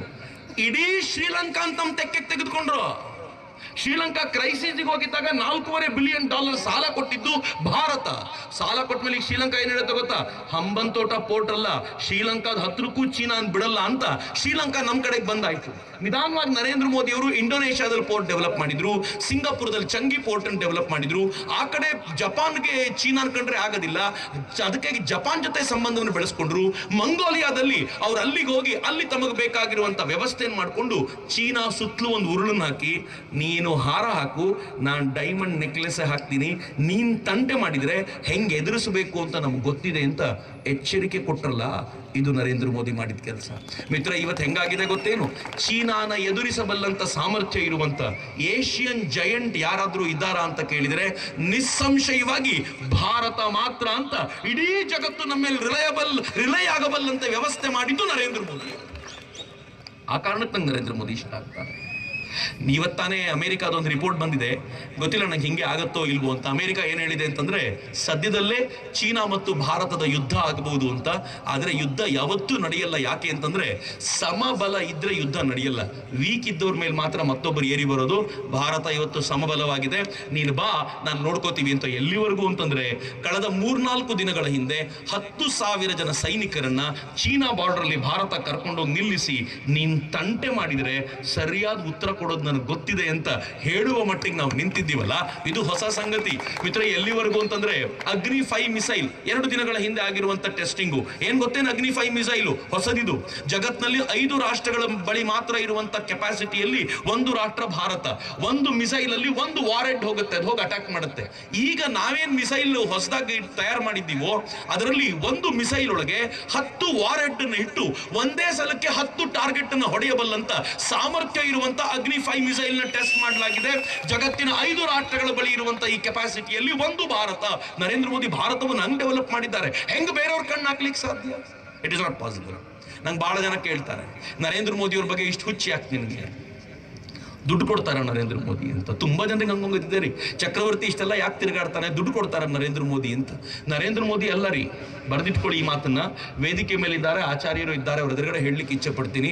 ನರೇಂದ್ರ ಮೋದಿ ಅಲ್ಲ, ಲೋಕಲ್ ಲೀಡರ್ಗಳಿಂದಲೂ ಸ್ವಂತಕ್ಕೋಸ್ಕರ 1 ಪೈಸೆ ಇದುವರೆಗೂ ಪಡೆದಿಲ್ಲ ಅನ್ನುವಂಥ ಧಿಮಾಕು ನನಗಿದೆ. ಯಾರಾದ್ರೂ ಬಂದು ಹೇಳಿ, ಯಾರಾದ್ರೂ ಕೊಟ್ಟಿದ್ದೀವಿ ಅಂತ ಹೇಳಿದ್ರು ಬಂದು ಹೇಳಿ. ನಾನು ಇನ್ನೂ ಒಂದು ಹೆಜ್ಜೆ ಮುಂದೆ ಹೋಗಿ ಹೇಳೋದಾದ್ರೆ, ಹೇಳಬಾರ್ದು, ಎಲ್ರಿಗೂ ಈ ಧಿಮಾಕು ಅನ್ಸ್ಬೋದು, ಚಕ್ರವರ್ತಿಗೆ ದುರಹಂಕಾರ ಅನ್ಸ್ಬೋದು, ದಯವಿಟ್ಟು ಕ್ಷಮಿಸಿ, ಇದನ್ನು ಹೇಳಲೇಬೇಕು ಅನ್ನೋ ಕಾರಣಕ್ಕೆ ಹೇಳ್ತೀನಿ. ತುಂಬಾ ಬಾರಿ ಪತ್ರಕರ್ತರು ಈ ಪ್ರಶ್ನೆ ಕೇಳ್ತಾರೆ. ಭದ್ರಾವತಿಯಲ್ಲಿ ಒಬ್ಬ ಪತ್ರಕರ್ತ ನಂಗೆ ಕೇಳ್ದ, ನರೇಂದ್ರ ಮೋದಿ ಅವರು ಕ್ಯಾಶ್ ಕೊಡ್ತಾರೋ ಅಥವಾ ಡೈರೆಕ್ಟ್ ದುಡ್ಡು ಕೊಟ್ಬಿಡ್ತಾರೋ ಅಂತ, ಅಕೌಂಟಿಗೆ ಹಾಕ್ತಾರೋ ಅಂತ. ನನಗೆ ನಗು ಬರುತ್ತಿರಲ್ಲ ಹಿಂಗೆ ಯೋಚನೆ ಮಾಡುವಾಗ. ಒಂದೇ ಮಾತು ಹೇಳಬಲ್ಲೆ ಮಿತ್ರರೇ, ಹೆಂಗ್ ಸ್ವೀಕಾರ ಮಾಡ್ತೀನೋ ಮಾಡಿ.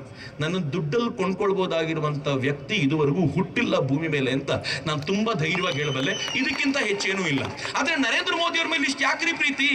ಯಾವ ಭಾರತ ಮಾತೆ ಮುಖದಲ್ಲಿ ಮಂದಹಾಸ ತರಬೇಕು ಅಂತ ನಾವೆಲ್ಲ ಹಗಲು ರಾತ್ರಿ ಪ್ರಯತ್ನ ಪಡ್ತೀವೋ, ಆ ಮನುಷ್ಯ ಅದನ್ನು ಮಾಡ್ತಿದ್ದಾನಲ್ಲಪ್ಪ, ಅವನ ಜೊತೆಲಿ ಬಲವಾಗಿ ನಿಂತು ಬಿಡೋಣ, ಇನ್ನೊಂದು 5 ವರ್ಷ ಇರ್ಲಿ ಅನ್ನೋದು ಬಿಟ್ರೆ ಮತ್ತೆ ಏನೂ ಇಲ್ಲ ರೀ. ಇನ್ಯಾವ ಕಾಳಜಿ, ಇನ್ಯಾವ ಆಕಾಂಕ್ಷೆಯೂ ಇಲ್ಲ.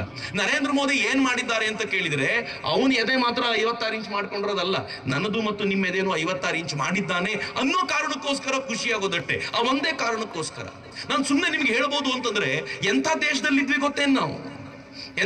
ಎಂಥ ದೇಶದಲ್ಲಿದ್ವಿ ಅಂತಂದ್ರೆ, ಮುಂಬೈಗೆ ಪಾಕಿಸ್ತಾನಿಯರು ಬಂದು ದಾಳಿ ಮಾಡಿ 4 ಜನ, ಅಜ್ಮಲ್ ಕಸಬ್ ನೇತೃತ್ವದಲ್ಲಿ 4 ಜನ ದಾಳಿ ಮಾಡಿ 250ಕ್ಕೂ ಹೆಚ್ಚು ಜನರನ್ನ ಚೆಂಡಾಡಿ ಹೋದಾಗ, ಅವರ ನಡು ರಸ್ತೆಯಲ್ಲಿ ಹೆಣ ಮಾಡಿಟ್ಟು ಹೋದಾಗ ಭಾರತದ ರಿಯಾಕ್ಷನ್ ಏನಿತ್ತು ಗೊತ್ತಾ? ಏನು ಮಾಡ್ಲಿಲ್ಲ ರೀ ಪಾಕಿಸ್ತಾನಕ್ಕೆ ನಾವು. ಯಾಕೆ ಅಂತ ಕೇಳಿದ್ರೆ, ಅವತ್ತಿನ ಸರ್ಕಾರ ಏನ್ ಹೇಳ್ತು ಗೊತ್ತಾ? ಇವತ್ತು 250 ಜನ ಸತ್ತಿರೋದಕ್ಕೆ ಜಗತ್ತಿನ ಅನುಕಂಪ ನಮ್ಮ ಮೇಲಿದೆ, ನಾವೇನಾದ್ರೂ ಪಾಕಿಸ್ತಾನದ ಮೇಲೆ ಏರಿ ಹೋದ್ರೆ ಈ ಅನುಕಂಪ ಕಳ್ಕೊಂಡ್ ಬಿಡ್ತೀವಿ, ಅದಕ್ಕೆ ಏನೂ ಮಾಡೋದು ಬೇಡ ಅಂತ. ಅದು ಒಂದು ಲೈಫ್ ಏನ್ರಿ? ಇಂಥ ಲೈಫ್ ಬದುಕಿದೀವಿ ನಾವು.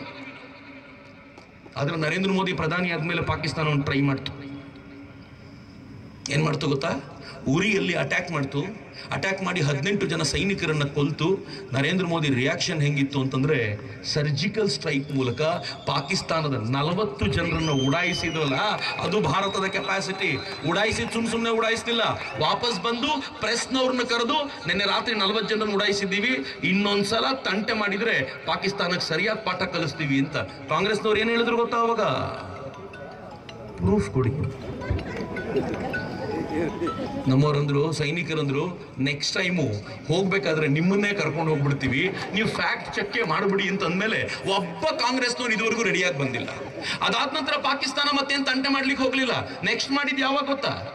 ಎಲೆಕ್ಷನ್ಗಿಂತ ಈ ಎಲೆಕ್ಷನ್ ಏನಿತ್ತು ಇದ್ರ 5 ವರ್ಷದ ಹಿಂದೆ ಸರಿಯಾಗಿ ಎಲೆಕ್ಷನ್ ಬರೋ ಹೊತ್ತಲ್ಲಿ ಪುಲ್ವಾಮಾದಲ್ಲಿ ಅಟ್ಯಾಕ್ ಮಾಡಿ 40ಕ್ಕೂ ಹೆಚ್ಚು ಭಾರತೀಯ ಸೈನಿಕರನ್ನು ಕೊಂದ್ಬಿಡ್ತು.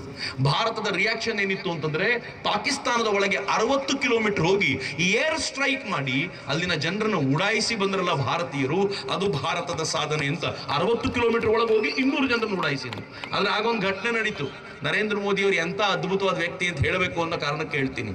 ಈ ವ್ಯಕ್ತಿ ಇದ್ದಾನಲ್ಲ, ಈತನ ಹೆಸರು ಏನು? ಅಭಿನಂದನ್ ಅಂತ. ವೆರಿ ಗುಡ್, ಎಲ್ರಿಗೂ ನೆನಪಿದೆ, ನಾನು ಹೇಳಬೇಕಾದ ಏನಿಲ್ಲ. ಅವನ ವಿಮಾನಕ್ಕೆ ಗುಂಡು ತಾಕಿ ಆ ವಿಮಾನ ನಾಶವಾಗೋ ಹೊತ್ತಲ್ಲಿ ಎಜೆಕ್ಟ್ ಮಾಡ್ಕೊಂಡು ಬಿದ್ದವನು ಪಾಕಿಸ್ತಾನದ ಬಾರ್ಡರ್ ಒಳಗೆ ಬಿದ್ಬಿಟ್ಟ. ಪಾಕಿಸ್ತಾನಿ ಹಿಡಿದ್ರು, ಹೊಡೆದ್ರು, ಕರ್ಕೊಂಡೋದ್ರು. ಅವ್ರಿಗೆ ಬಹಳ ಖುಷಿ ಆಯ್ತು. ಒಂದು 3 ತಿಂಗಳು ಇವನ್ನ ಇಟ್ಕೊಂಡು ಭಾರತವನ್ನ ಹ್ಯೂಮಿಲಿಯೇಟ್ ಮಾಡಬೇಕು. 200 ಜನ ಭಯೋತ್ಪಾದಕರು ಹೋದ್ರೆ ಏನಾಯ್ತು, ಒಬ್ಬ ಸೈನಿಕನ ಹಿಡಿದಿದ್ದೀವಿ, ಭಾರತವನ್ನು ಅಳಿಸ್ಬೇಕು ಅಂತ ಅವ್ರು ನಿಶ್ಚಯ ಮಾಡಿದ್ರು. ನಾನು ಅನ್ಕೊಂಡೆ 3 ತಿಂಗಳು ಇದೇ ಕರ್ಮಾಲಪ್ಪ, ಇವ್ರು ಮಾಡೋದನ್ನೇ ನೋಡ್ತಾ ಇರ್ಬೇಕಲ್ಲ ಅಂತ. ಅಷ್ಟು ಹೊತ್ತಿಗೆ ಸರಿಯಾಗಿ 3 ತಿಂಗಳಲ್ಲ, 3 ದಿನ ಅಲ್ಲ, 24 ಗಂಟೆ ಕಳೆಯೋಕ್ಕಿಂತ ಮುಂಚೆ ಅವನನ್ನು ಕೊಟ್ಬಿಟ್ಟು ತಗೊಳ್ರಪ್ಪ ಅಂತ ಕೈ ಮುಗಿತು ಪಾಕಿಸ್ತಾನ. ಯಾಕೆ ಹಿಂಗ್ ಮಾಡ್ತು ಅಂತ ಗೊತ್ತಿರಲಿಲ್ಲ. ಇತ್ತೀಚೆಗೆ ಪ್ರಿನ್ಸಿಪಲ್ ಸೆಕ್ರೆಟರಿ ಒಬ್ರು ಇಂಟರ್ವ್ಯೂ ಕೊಟ್ಟು ಹೇಳಿದ್ದಾರೆ, ಅಭಿನಂದನ್ ಸಿಕ್ಕಾಕೊಂಡಿದ್ದಾನೆ ಅಂತ ಗೊತ್ತಾದ ತಕ್ಷಣ ನರೇಂದ್ರ ಮೋದಿ ಅಭಿನಂದನ್ ಬಿಡ್ತೀರಾ ಅಂತ ಕೇಳಿದ್ರಂತೆ ಪಾಕಿಸ್ತಾನಕ್ಕೆ. ಪಾಕಿಸ್ತಾನ ಹೇಳ್ತಾ ಯಾಕೆ ಬಿಡೋದು, ಇಷ್ಟು ಸಿಕ್ಕಿದ್ದಾನೆ ಯಾರು ಬಿಡ್ತಾರೆ ಅಂತ. ತಕ್ಷಣ ನರೇಂದ್ರ ಮೋದಿ ಹೇಳಿದ್ರಂತೆ 9 ಮಿಸೈಲ್ ಲಾಂಚರ್ಗಳನ್ನ ಪಾಕಿಸ್ತಾನದ ಕಡೆ ತಿರುಗಿಸಿ 24 ಗಂಟೆ ಟೈಮ್, ಅಭಿನಂದನ್ ವಾಪಸ್ ಬಂದ್ರೆ ಸರಿ 25ನೇ ಗಂಟೆ ಭೂಪಟದಲ್ಲಿ ಪಾಕಿಸ್ತಾನ ಇಲ್ಲದೆ ಇರೋ ತರ ಮಾಡ್ತೀನಿ ಅಂತ ಯಾವಾಗ ನರೇಂದ್ರ ಮೋದಿ ಹೇಳಿದ್ರು, ಪಾಕಿಸ್ತಾನ ಅಮೆರಿಕಾದ ಹತ್ರ ಓಡ್ತಂತೆ ಉಳಿಸ್ಕೊಡಿ ಅಂತ. ಅಮೆರಿಕ ಏನ್ ಹೇಳ್ತಂತೆ ಗೊತ್ತಾ, ಮನಮೋಹನ್ ಸಿಂಗ್ ಅಲ್ಲ ಅದು, ಹೇಳಿದ್ ಮಾಡ್ತಾನೆ, ಬಿಟ್ಬಿಡಿ ಸುಮ್ಮನೆ ಅಂತ. ಅನಿವಾರ್ಯವಾಗಿ 24 ಗಂಟೆ ಕಳೆಯೋಕ್ಕಿಂತ ಮುಂಚೆ ಅಭಿನಂದನ್ನ ಬಿಟ್ಟು ಪಾಕಿಸ್ತಾನ ಕೈ ಮುಗಿಬೇಕಾಗಿ ಬಂತಲ್ಲ, ಇದು ಪಾಕಿಸ್ತಾನದ ಪರಿಸ್ಥಿತಿ. ನರೇಂದ್ರ ಮೋದಿ ಭಾರತವನ್ನ ಹಿಂಗ್ ಕಟ್ಟಿ ಕೊಟ್ಟಿದ್ದಾರೆ. ಈ ಮನುಷ್ಯ ಈ ಕೆಲಸ ಮಾಡಿರೋದನ್ನ ಹೇಳಲಿಕ್ಕೆ ದುಡ್ಡು ತಗೋಬೇಕೇನ್ರಿ ನಾನು? ಮಿತ್ರ, ಕಾಂಗ್ರೆಸ್ ಬಿಟ್ಬಿಟ್ರೆ ಏನ್ ಹೇಳ್ತಾರೆ ಗೊತ್ತಾ, ಇವತ್ತು ಮುಳುಬಾಗಿಲಲ್ಲಿ ಈ ಕಾರ್ಯಕ್ರಮಕ್ಕೆ ಬಂದಿರೋ ಪ್ರತಿಯೊಬ್ಬರಿಗೂ 500 ರೂಪಾಯಿ ಕೊಟ್ಟಿದ್ದಾರೆ ಅಂತ. ನರೇಂದ್ರ ಮೋದಿ ಮಾಡಿರುವ ಕೆಲಸವನ್ನು ಕೇಳಲಿಕ್ಕೆ ದುಡ್ಡು ತಗೋಬೇಕೇನ್ರಿ ನಾವು? ಈ ಭಾರತದ ಗೌರವದ ಗುಣಗಾನ. ಮಿತ್ರ, ಇವತ್ತು ಪಾಕಿಸ್ತಾನದಲ್ಲಿ ಹೆಂಗಿದೆ ಗೊತ್ತೇನು? ಒಂದ್ ಕಾಲ ಇತ್ತು, ಕೋಲಾರದಲ್ಲೂ ಕೂಡ ಭಯೋತ್ಪಾದನೆ ಇದ್ದಂತ ಕಾಲ ಬಹಳ ದೂರ ಏನಿರಲಿಲ್ಲ. ಕೋಲಾರದ ಹುಡುಗ ಅವನು ಬೆಂಗಳೂರಿಗೆ ಹೋಗ್ಬೇಕಾದ್ರೆ ಅವ್ರ ಅಮ್ಮ ಹೇಳೋರು, ಹುಷಾರ್ ಕಣು, ಬೆಂಗಳೂರಲ್ಲಿ ಎಲ್ಲಿ ಬಾಂಬ್ ಬ್ಲಾಸ್ಟ್ ಆಗುತ್ತೋ ಹೇಳಕ್ ಬರಲ್ಲ ಅಂತ. ನರೇಂದ್ರ ಮೋದಿ ಬಂದ್ಮೇಲೆ ಬಾಂಬ್ ಬ್ಲಾಸ್ಟ್ ಅಂತ ತಂಟೆನೇ ಇಲ್ಲ ರೀ. ಈ ದೇಶದಲ್ಲಿ ಎಲ್ಲೂ ಬಾಂಬ್ ಬ್ಲಾಸ್ಟ್ ನ ಪರಿಸ್ಥಿತಿ ಇಲ್ಲ. ಇಲ್ಲಿ ಸಿದ್ದರಾಮಯ್ಯವ್ರು ಬಂದ್ಮೇಲೆ ರಾಮೇಶ್ವರಂಗೆ ಬಾಂಬ್ ಬ್ಲಾಸ್ಟ್ ಆಗಿದೆ. ಯಾಕೆ ಅಂದ್ರೆ ಅವ್ರಿಗೆಲ್ರಿಗೂ ಒಂದ್ ಸ್ವಲ್ಪ ಧೈರ್ಯ ಬಂದಿದೆ, ಸಿದ್ದರಾಮಯ್ಯವ್ರು ಕಾಪಾಡ್ತಾರೆ ನಮ್ಮನ್ನ ಅಂತ. ಕಾಪಾಡಿದ್ರಲ್ಲ. ಇದು ಬಾಂಬ್ ಬ್ಲಾಸ್ಟ್ ಭಯೋತ್ಪಾದಕರು ಮಾಡಿದ್ದಲ್ಲ, ಸಿಲಿಂಡರ್ ಬ್ಲಾಸ್ಟ್ ಅಂದ್ರು ಮೊದಲು. ಈ ಬಾಂಬ್ ಬ್ಲಾಸ್ಟ್ ಸಿಲಿಂಡರ್ ಬ್ಲಾಸ್ಟ್ ಅಲ್ಲ ಅಂತ ಗೊತ್ತಾದ್ಮೇಲೆ ರಾಮೇಶ್ವರಂ ಕೆಫೆಯ ವೈಭವ ತಡಿಲಾಗದೆ ಅವ್ರ ಆಪೋಸಿಷನ್ ಅವ್ರು ಯಾರೋ ಮಾಡಿರೋದು ಅಂತಂದ್ರು. ಈಗ ಬಾಯಿ ಮುಚ್ಕೊಂಡು ಒಪ್ಕೊಂಡಿದ್ದಾರೆ, ಇದಾಗಿರೋದು ಸದ್ಯ ಇಲ್ಲ ಈಗ. ಅಂದ್ರೆ ಅವ್ರನ್ನ ಉಳಿಸ್ಲಿಕ್ಕೆ ಪ್ರಯತ್ನ ಪಡ್ತಿರುವಂತ ಜನ, ಹಿಂಗಾಗಿ ನಡೆಯುತ್ತೆ. ಆದ್ರೆ ನರೇಂದ್ರ ಮೋದಿ ಬಂದ್ಮೇಲೆ ನಡಿಲೇ ಇಲ್ಲ. ಉಲ್ಟಾ ಏನ್ ನಡೀತಿದೆ ಗೊತ್ತಾ ಇವತ್ತು? ನೀವು ಕೇಳಿದ್ರೆ ಆಶ್ಚರ್ಯ ಪಡ್ತೀರಿ. ಈ ವರದಿ ನೋಡಿ. ಈ ವರದಿ ಹೇಳುತ್ತೆ, ಸಾಜಿದ್ ಮೀರ್ ಅಂತ 26/11 ಮೋಸ್ಟ್ ವಾಂಟೆಡ್ ಭಾರತಕ್ಕೆ ಯಾರಿದ್ದಾನೋ ಅವನನ್ನ ಪಾಕಿಸ್ತಾನದ ಜೈಲಿನಲ್ಲೇ ವಿಷ ಹಾಕಿ ಯಾರೋ ಕೊಂದ್ರು. ಪಾಕಿಸ್ತಾನದಲ್ಲಿ ಇದುವರೆಗೂ 45ಕ್ಕೂ ಹೆಚ್ಚು ಭಾರತಕ್ಕೆ ಬೇಕಾದ ಭಯೋತ್ಪಾದಕರನ್ನ ನಡು ರಸ್ತೆಯಲ್ಲಿ ಶೂಟ್ ಮಾಡಿ ಕೊಲ್ಲಲಾಗ್ತಾ ಇದೆ.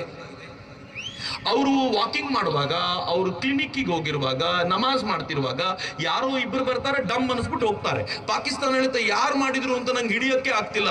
ಭಾರತ ಹೇಳುತ್ತೆ ನನಗೂ ಗೊತ್ತಿಲ್ಲಪ್ಪ ಯಾರು ಮಾಡಿದ್ರು ಅಂತ.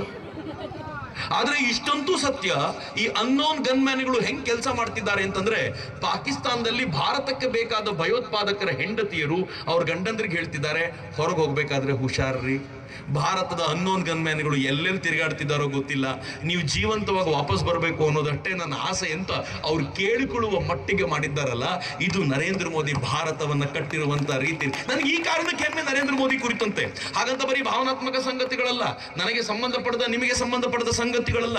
ನರೇಂದ್ರ ಮೋದಿ ಡೆವಲಪ್ಮೆಂಟಲ್ ಆಕ್ಟಿವಿಟಿ ಹೆಂಗೆ ಅಂತಂದ್ರೆ, ಉಳಿದೆಲ್ಲ ಪ್ರಧಾನಮಂತ್ರಿಗಳು ಇರುವ ಕಾಲಕ್ಕೆ ನರೇಂದ್ರ ಮೋದಿ ಬರೋಕ್ಕಿಂತ ಮುಂಚೆ ಹೆಚ್ಚು ಕಡಿಮೆ 90-91,000 ಕಿಲೋಮೀಟರ್ ಹೈವೇ ಇತ್ತು. ನರೇಂದ್ರ ಮೋದಿ ನಿಶ್ಚಯ ಮಾಡಿದ್ರು, ಕಳೆದ 9 ವರ್ಷಗಳಲ್ಲಿ ಅದಕ್ಕೆ 55,000 ಕಿಲೋಮೀಟರ್ ಹೈವೇ ಆಡ್ ಮಾಡಿದ್ದಾರೆ.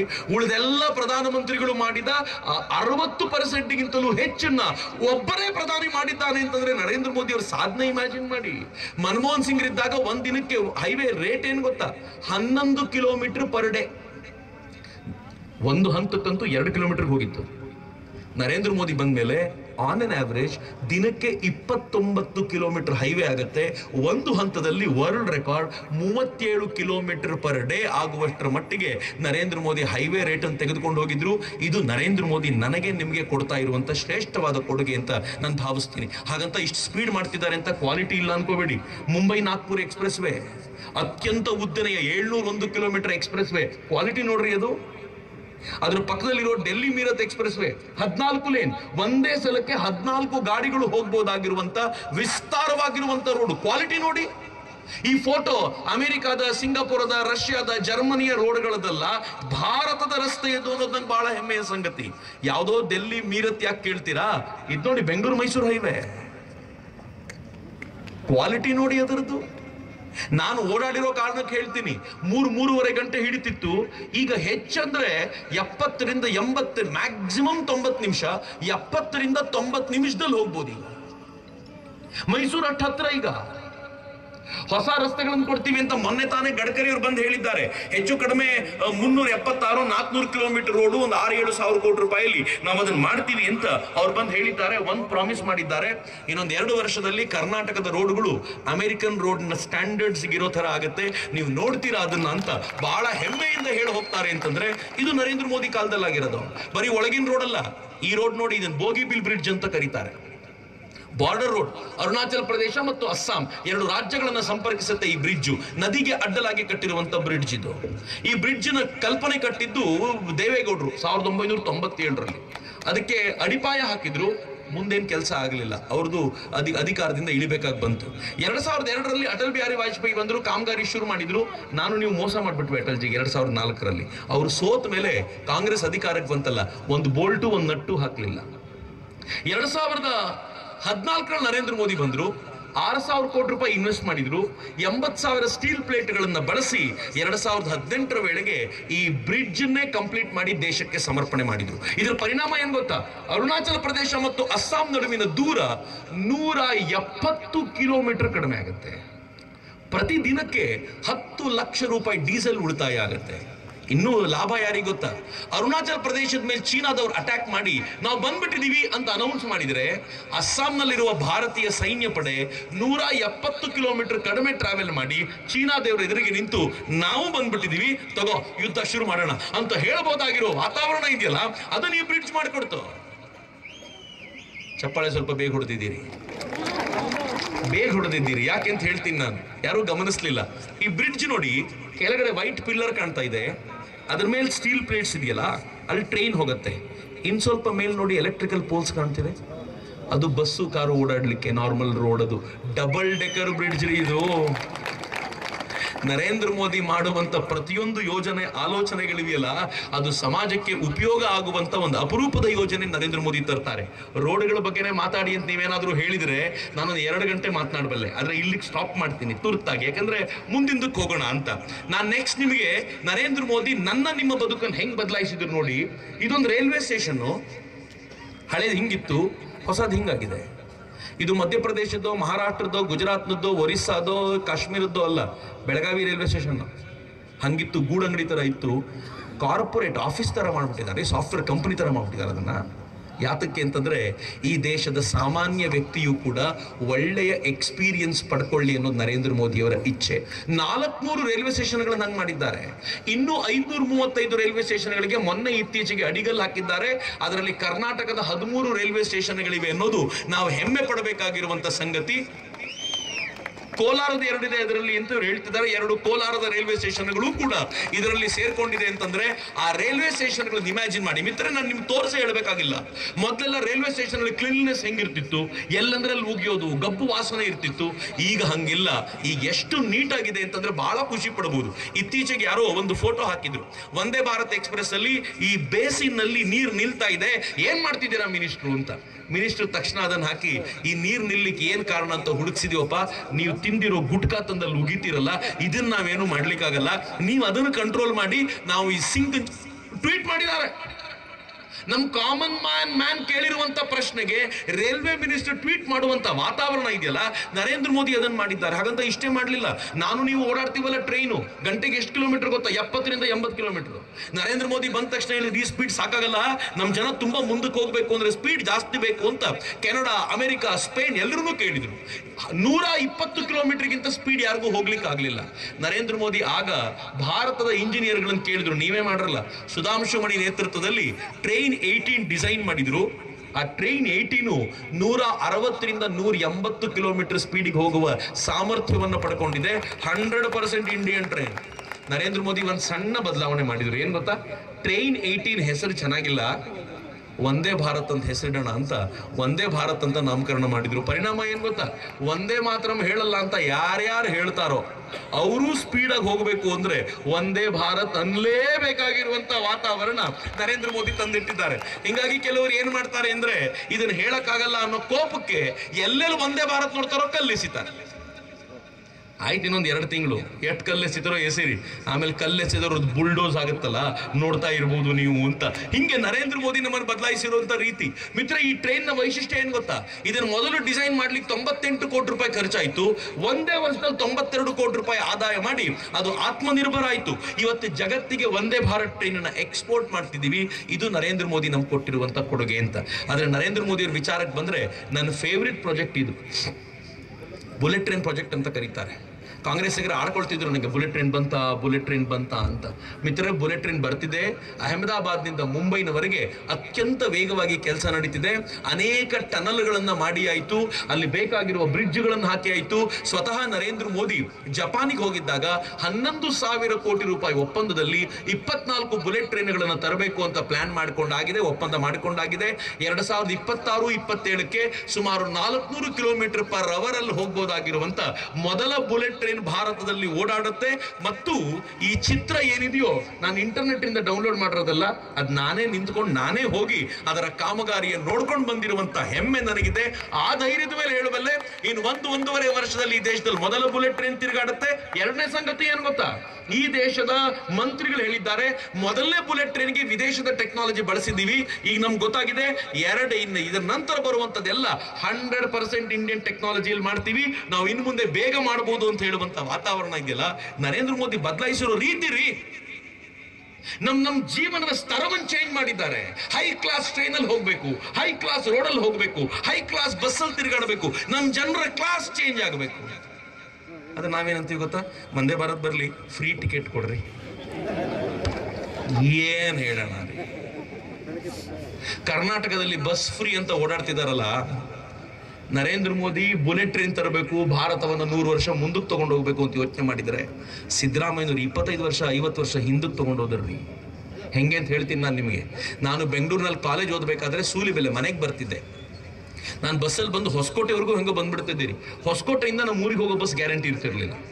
ಅದು 15 ನಿಮಿಷಕ್ಕೊಂದು ಬರ್ಬೋದಿತ್ತೋ, ಅರ್ಧ ಗಂಟೆಗೋ 2 ಗಂಟೆಗೋ ಬರ್ತಾನೋ ಇತ್ತೋ ಇಲ್ಲೋ ಏನೂ ಗೊತ್ತಿರ್ತಿರ್ಲಿಲ್ಲ. ಅವಾಗ ನಾವು ಏನ್ ಮಾಡ್ತಿದ್ವಿ ಗೊತ್ತಾ? ಬಸ್ ಬಂದ ತಕ್ಷಣ, ನಾನು ಬಂದಾಗ ಫಸ್ಟ್ ಒಬ್ಬನೇ ಇರ್ತಿದ್ದೆ, ಬಸ್ ಬರೋವರೆಗೆ 150 ಜನ ಆಗ್ಬಿಟ್ರು. ಈ ವಿಡಿಯೋ ನಿಮಗೆ ಇಷ್ಟ ಆದರೆ ಲೈಕ್ ಮಾಡಿ, ಶೇರ್ ಮಾಡಿ, ನಮ್ಮ ಚಾನಲ್ ಅನ್ನು ಸಬ್ಸ್ಕ್ರೈಬ್ ಮಾಡಿ.